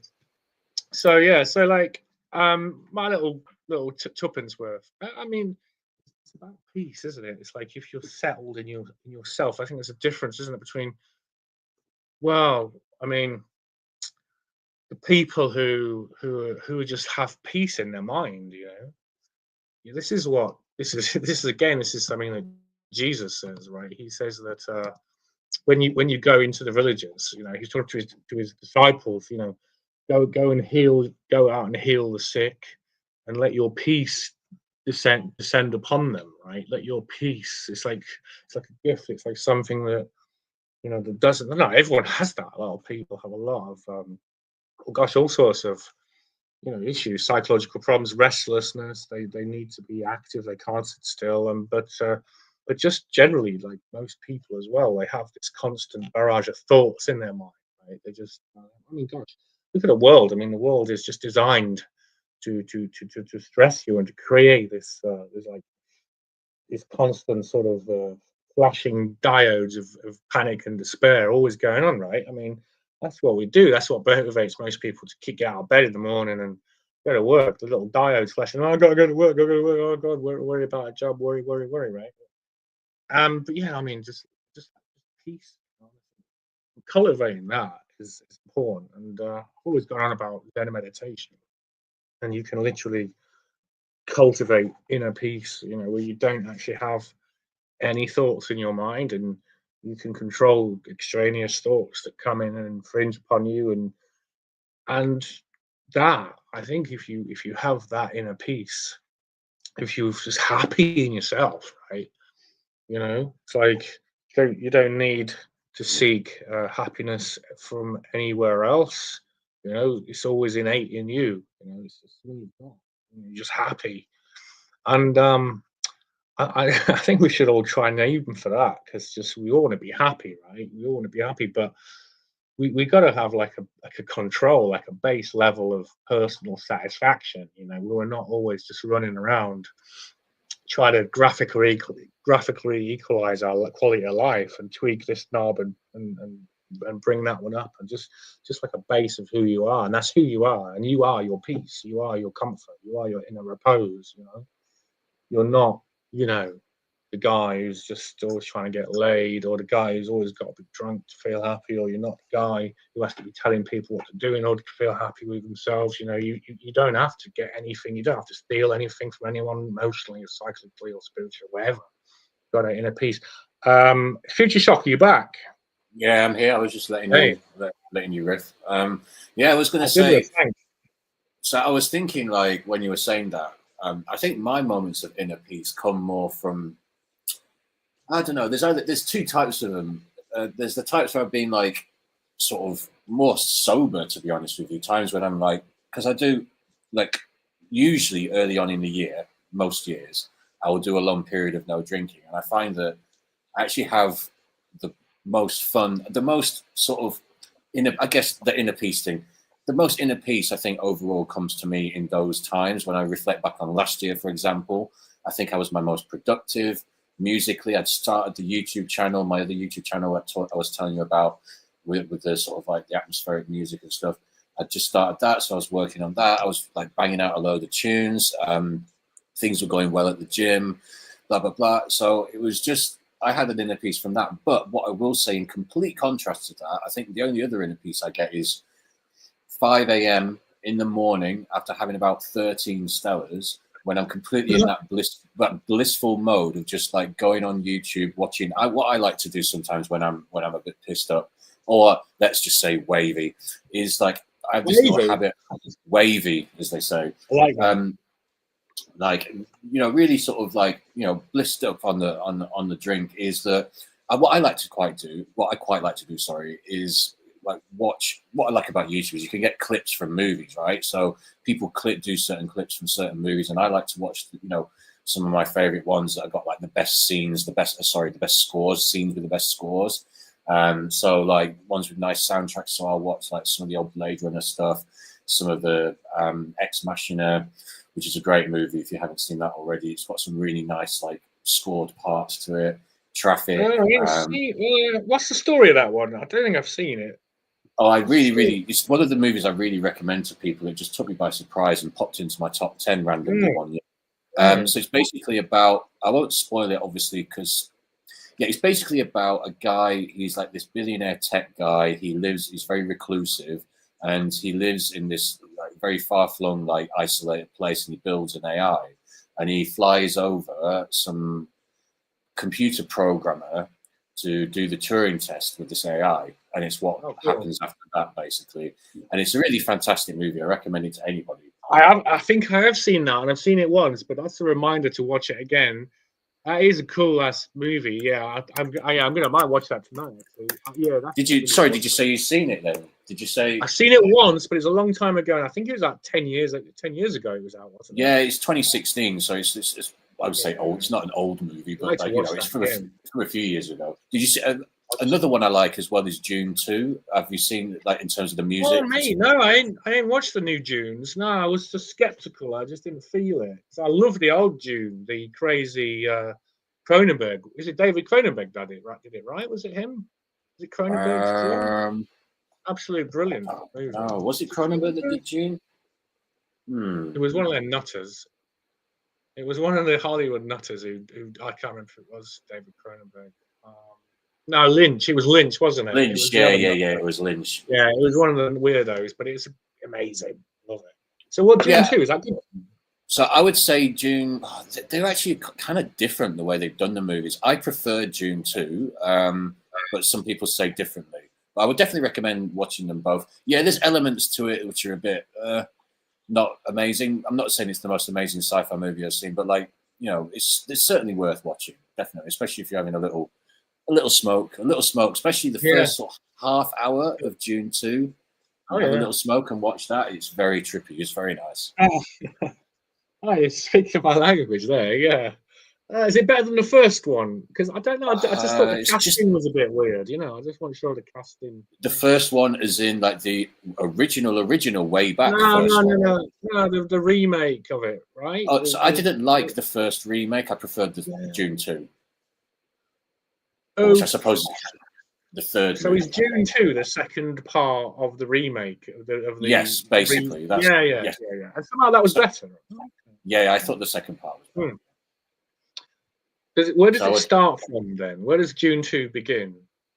Oh God, I can't remember exactly. It's because they cram it all into the Lynch version. Everything's crammed into it, like the whole saga, isn't it? I would say definitely just watch it. You won't be disappointed. Yeah. Especially, like I say, the first sort of half hour, 45 minutes is really great cinema, really great music, really great directing. Okay, right, yeah. So anyway, on the subject of extraterrestrial civilizations, do you want to go into one of your possible topics? And then the Fermi paradox. Okay, so I'd like to know. It'd be interesting to know, and this would be good as well if we, if and when we get, like, more of a following and people are in, like, the chat room making comments and stuff. It'd be interesting to know what the people in the chat would think. Sorry, but yeah, the Fermi paradox for me has always been a really daft thing. So let me just before anything, let's just get what is the definition? So I'm not getting this wrong. So Fermi, I know what it is, but let me just get the actual definition. Fermi paradox definition.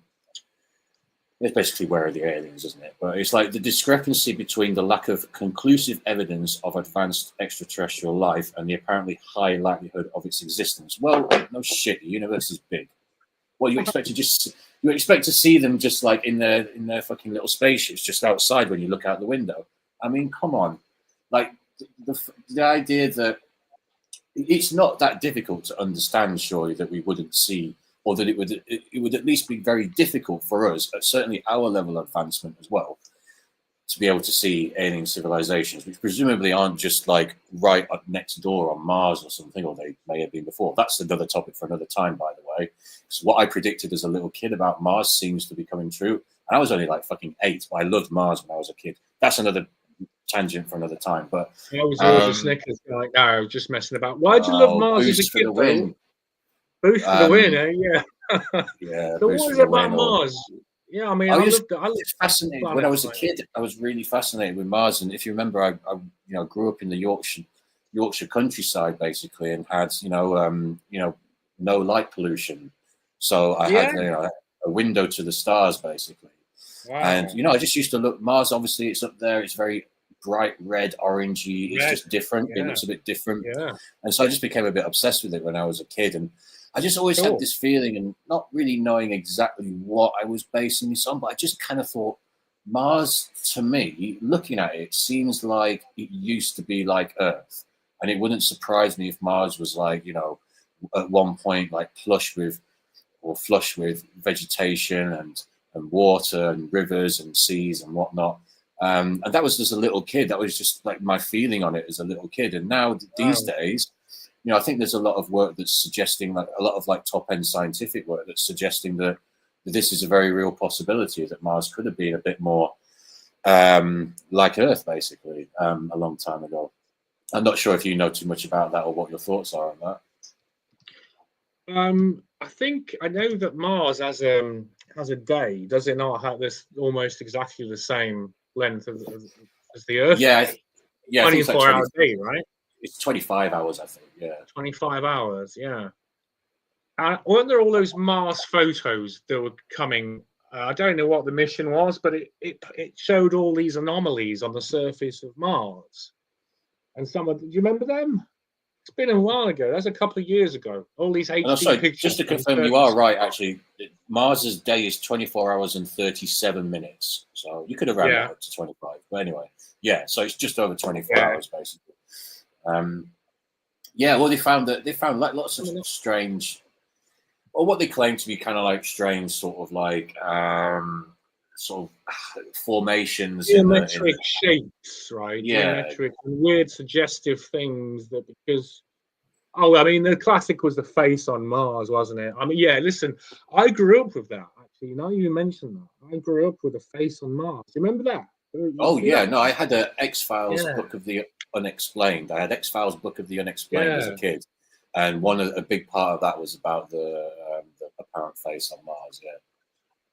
And that was in the 80s. It was Arthur C. Clarke. I remember it was the PG Tips teabag cigarette cards. Of course, they were teabag cards, but my neighbor would collect them for me, and it was the most spookiest, amazing thing ever, right? I mean, the face on Mars, and because it was a low definition image of a sort of a mountain, it sort of pattern recognition that we have, that we look for faces, don't we? We look for recognizable shapes. Yeah, exactly. It's like something when you're a baby, right? You have to be able to recognize faces of your mother and your parents. And, and of course now it's been updated. It looks nothing like a face. We've got HD pictures. You know what I mean?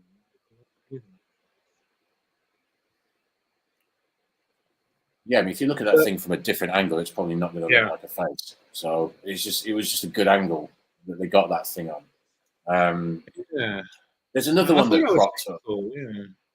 There was another one that cropped up recently where it was showing like almost like a perfect square. It was in some rock formation somewhere, but I mean, it's a photo. It's not like the photo isn't entirely clear, and it's just nothing you can really go on, unfortunately. But what do you think? Going back to the Fermi paradox, sorry, briefly. What do you think about that? I mean, obviously, given that the universe is so big, and given the fact that sort of life is probably very spread out, and we don't really have particularly advanced instruments yet, really. It doesn't seem like a strange thing to me that we haven't detected aliens yet, despite the numbers, the vastness of the universe indicating that highly likely there are other civilizations.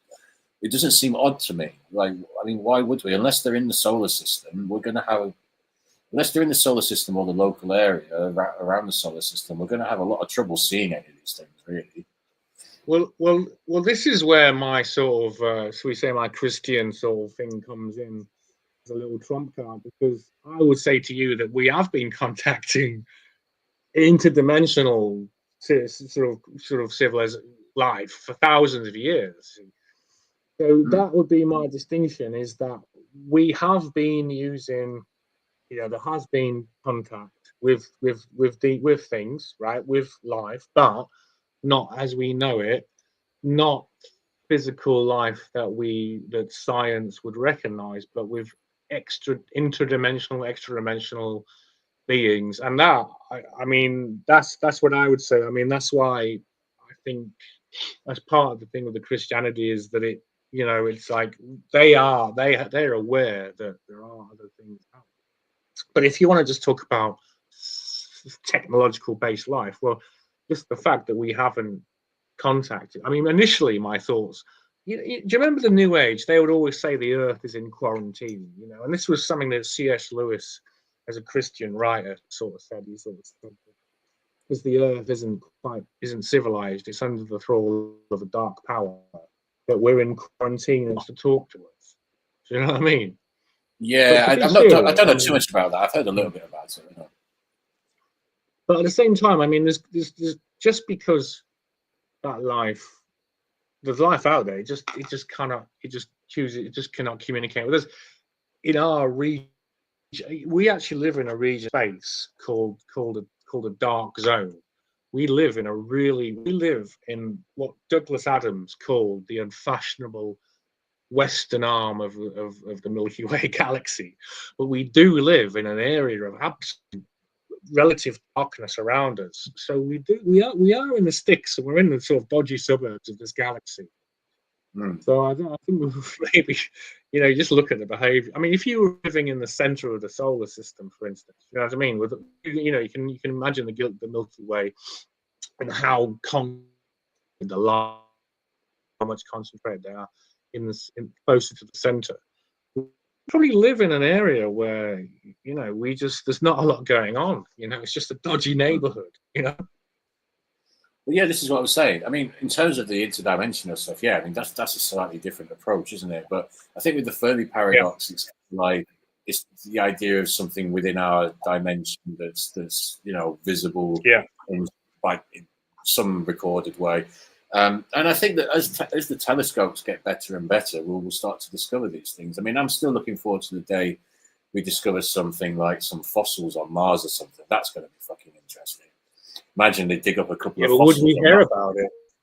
That's exactly what I was going to go on to say. Unfortunately, there's a high chance that if they did find something, or if they've already found something, we ain't going to know about it.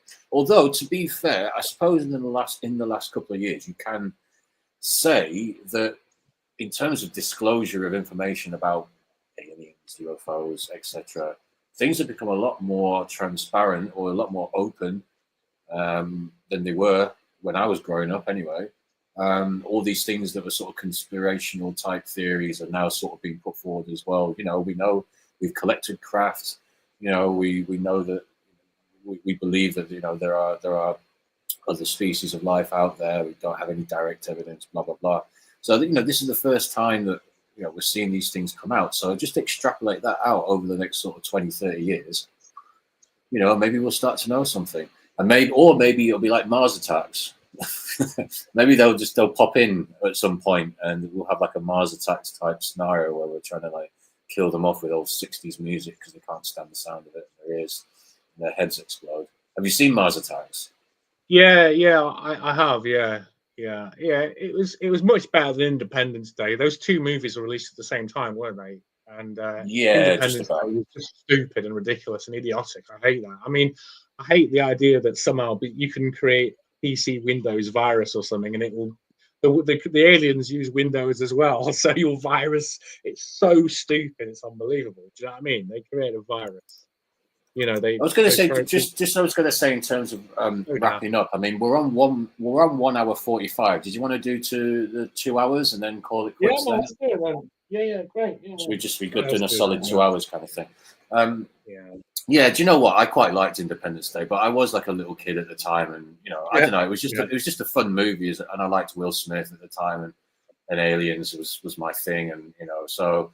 It was all quite like the computer graphics for the time as well was like pretty decent and stuff, So it was all right. But no, you are right. Mars Attacks is the better movie for sure.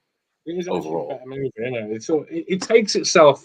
Well, obviously, it takes itself less seriously, but in a way, it makes more sense with Independence Day. That should make more sense. It's like there's no like big cognitive dissonance that you're going to get, Yeah. No, that's true. So, I mean, what's your favorite alien movies though? Like, what would you say? What was your sort of favorite alien-related movie? It may even for me have to be Alien.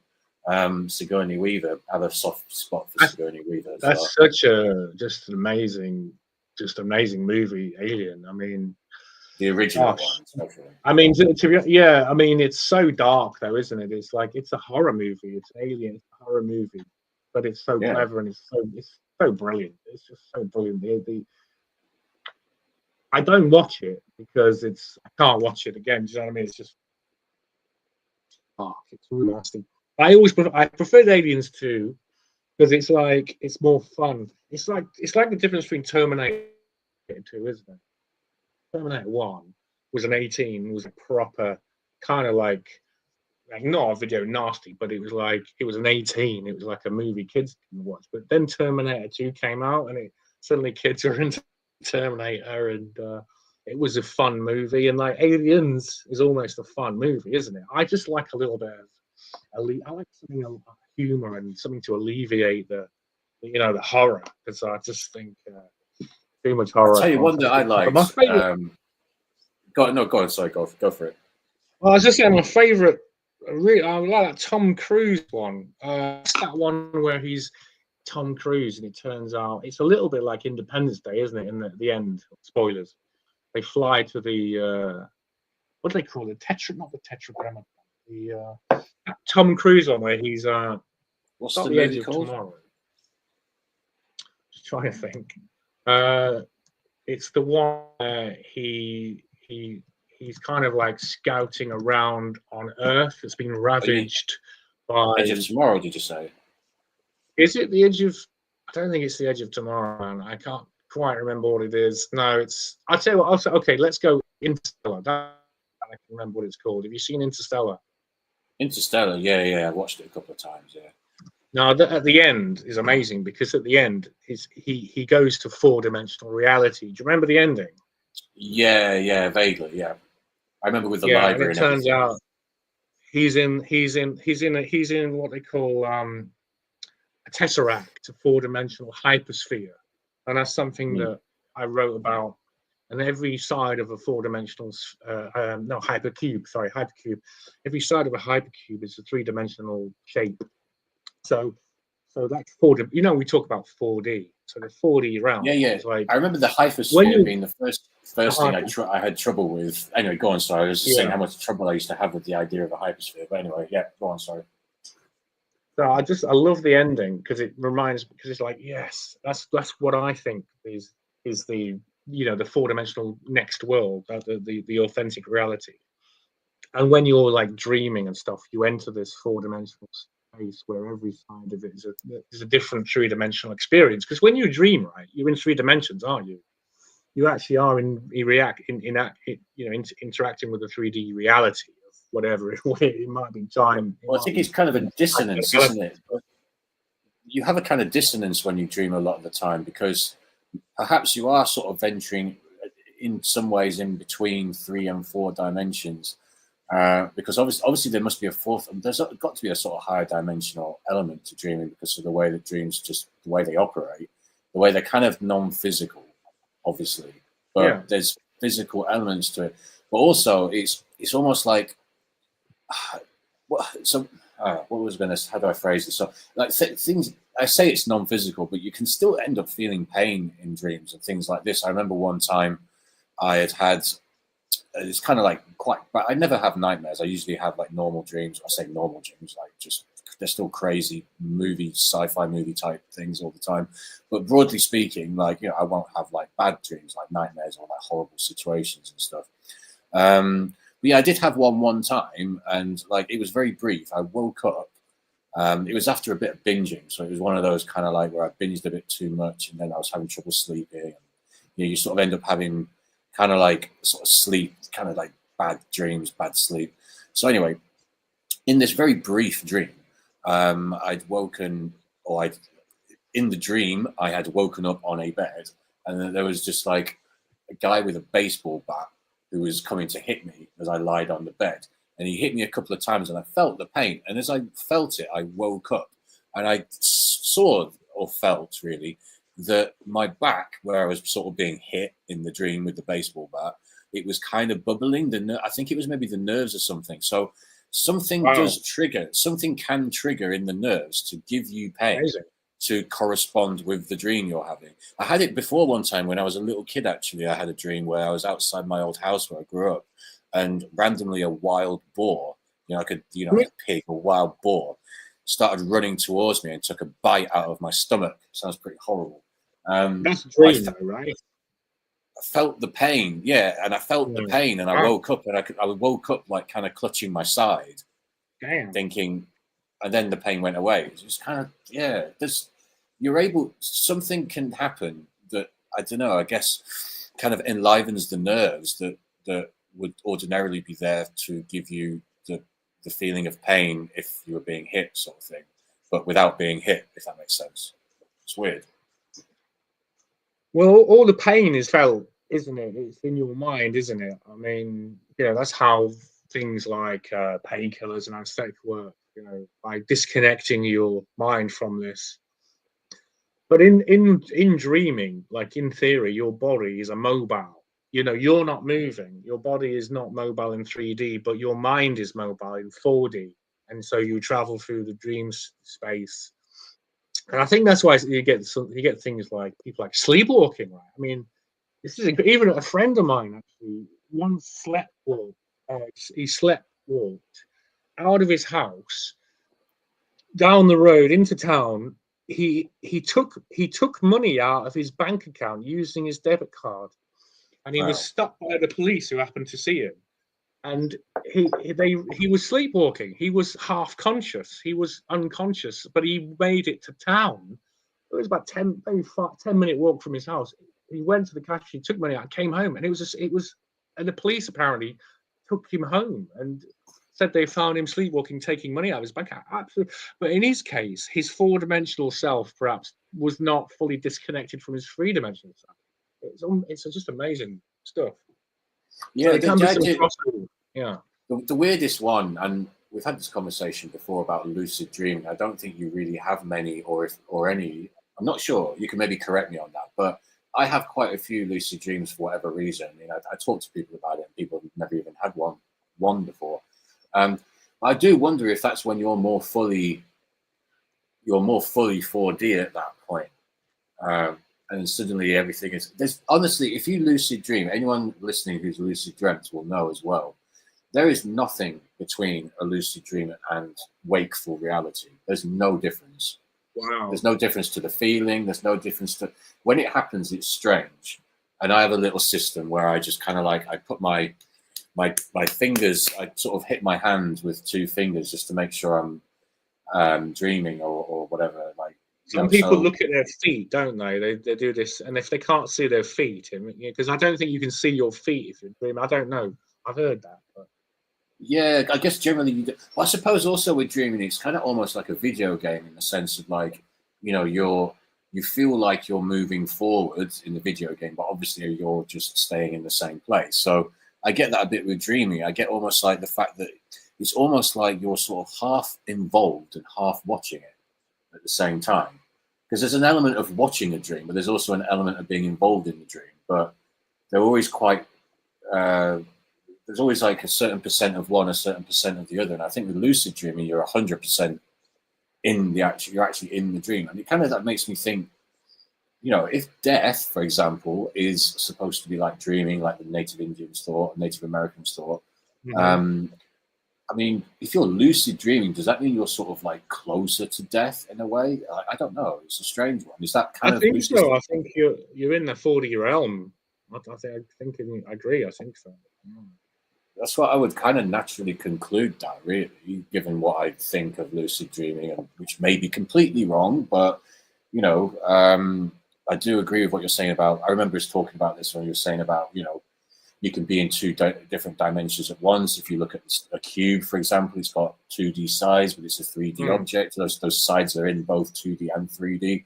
So just the same as that, you're in 3D in your bed, lying in bed, sleeping. Yeah. You're also partly in 4D experiencing the dream. Well, that's also when we get coincidences, or when we get intuitions, or when we get that feeling, or whatever it might be, because everyone has that experience. You know what I mean? That sort of, as we call that transcendental thing, that moment of, you know. I mean, recently I watched this video of this pilot, and he was about to take off his plane, and he just stopped and he made an announcement, and he says, Ladies and gentlemen, I'm your pilot here. I'm just not feeling this today. There's something wrong with the fuel pump or something. They said it was fine, but for me, I think there's something wrong with it. And we've got many years of experience of a pilot, and I'm telling you today, I just don't feel. We're going to be 6 hours over the ocean, and I'm not feeling the safety of this aircraft. I just don't have no full confidence. So I'm going to ground the plane, and this is the end of. We're not going anywhere. So I'm just and I thought, yeah, that guy's listening to 4D, and you know what I mean. That's amazing. And I think, yeah, we do operate in that 4D, and it may be the moments when we listen to whatever you might call it, right? Intuition or that little gut instinct, or you may be able to pray or whatever. You may have that, and you just that's 4D, and we always are operating in that. But we're being driven to 3D life, aren't we? The corporate consumer, the unit, the economic unit that they want us to be. Well, it kind of goes back to the Jinjitsu Sosa from before, the reality manipulation. It's kind of like, we do have an ability, or at least some small sliver of an ability to somehow kind of like mold at least our local world as such, our like local lives. And yeah, what is that? What are you tapping into to be able to do that? And yeah, is that just the ability? Some people who are better at it just have a better sort of like connection or ability to tap into sort of 4-dimensional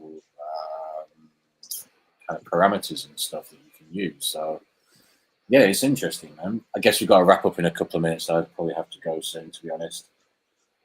Yeah. So I'm gonna play the theme song, and we'll say good night to man, it's been a good one everywhere out there. Anyway, so yeah, one or two who may be listening to this, but hopefully we'll. It's little acorns, isn't it? Do you know what I mean? You got to start somewhere. So yeah. Well, let me know if you want to do anything with the audio anyway later, sort of thing. To do with like the stuff at the beginning. I mean. It was much more consistent. It was much better with you just doing it through the laptop. Yeah. Right. Yeah, I wonder about that. I'll get my better laptop, and I think it'll be better. I think my laptop it's a great laptop. It's one of them it's one of the X1 carbon ThinkPads from Lenovo, but it's rather old. And I thought I was getting a bargain, but I love it because it's really light. It like weighs about 700 grams. It's just so light and awesome, and it's like you throw it out the window. But yeah, it obviously it's just not able to quite drive my my microphone. So I'll get my better laptop, and we hopefully won't have that. But do you think you can do something with the sound? What can you do with the sound your end? I'll put this on my website, but. I'll maybe just be able to sort of turn up the bits that were quieter, basically. Yeah. It depends if they were too quiet or just too muffled. If they're too muffled, I'd just be turning up more muffledness. But if it was just a dip in volume, because maybe you were too far away at that second or whatever, then that can just be turned back up. Yeah. So we'll see. Okay, we'll have a little listen back, see if you want to do anything, and just let me know. Yeah. So it's gone out on YouTube. It's gone out on X. I'm going to put this. I'll put the improved version in a few days up on our Truthshock. We've got our website called truthshock.com that's just in its infancy. Okay. But yeah, I'll play the theme song, and hang on, when I found out how to, I'm about ready to. So I'll mute us. And is there anything you'd like to say before we end the show, there, Future Shock? Only just like it's been a fun one. Yeah, I'll definitely do this again at some point soon. And yeah, like I find it quite funny that we were talking about doing it before, like, right, we need to have these 3 topics, we need to have these 6 topics, whatever. And then at the end of the day, we've just been riffing anyway, and the things just come out naturally anyway. So to people who will be listening or will tuning in, hope you guys enjoyed it, and obviously we'll be back with more of this at some point soon. Hopefully not too long, because I think we're doing all right. I think it's pretty good. It's interesting to me, at least, anyway. So I mean, definitely. It's like, listen, this is stuff that I don't get to talk to. I don't know about you, but I don't really get to talk to people about this kind of thing regularly. You can try a bit with some people at work, and that's not me trying to have a go at people, but it's just like a lot of the time people aren't really that interested, or they haven't devoted the time really, or they don't have the time to devote to learning about this kind of stuff. And it all seems maybe a bit conspiracy, still got the bit of the tarred with a bit of the conspiracy brush and all that kind of thing. So, or at least some of the things that we talk about anyway. So yeah, no, it's just interesting. I definitely think if we had more time, so I don't really have any more time, unfortunately, but like, I'm sure we could do this for another couple of hours. But thanks for setting it up on StreamYard and stuff. I know like technology can be a bit of a bitch sometimes. So no, I'm quite happy. I feel like I've achieved something today. I got X I've got my blue check mark pending, and I've paid for the premium so I can stream this. I've started a new YouTube channel, so it's all good. I've got some more websites going on, so this is what I want to be doing. So yeah, thanks to you, Future Shock. no worries. You've motivated me to pull my finger out. So thank you. Yeah, cheers. All good, man. All right, so yeah, I guess we'll end it there then, and yeah, I'll speak to you soon about, and we'll put up on the, I guess we'll put up maybe on X or on your website when the next one's going to be, so anybody who's interested can. Yeah, that's it. Exactly. And I'll put a link to my X and to the YouTube on my website, which might drive a bit of traffic. And maybe next time I'll have a few more people. I haven't looked, but yeah, I mean, I haven't got any expectations are low, but then if you set them low, you can only be, happy when something happens. I mean, you're not disappointed. And also, realistically, I mean, like the first one will probably not get that many views, but it's just a case of like building it up, isn't it? And I think we've got a decent base to build from. So yeah, let's do it. All right, mate. Okay, well, I'll say goodbye for now, and we will meet again in cyberspace, no doubt, not before too long. And I'll just end with the theme tune and wish you all the best, Future Shock. Cheers, man. Cheerio. You too.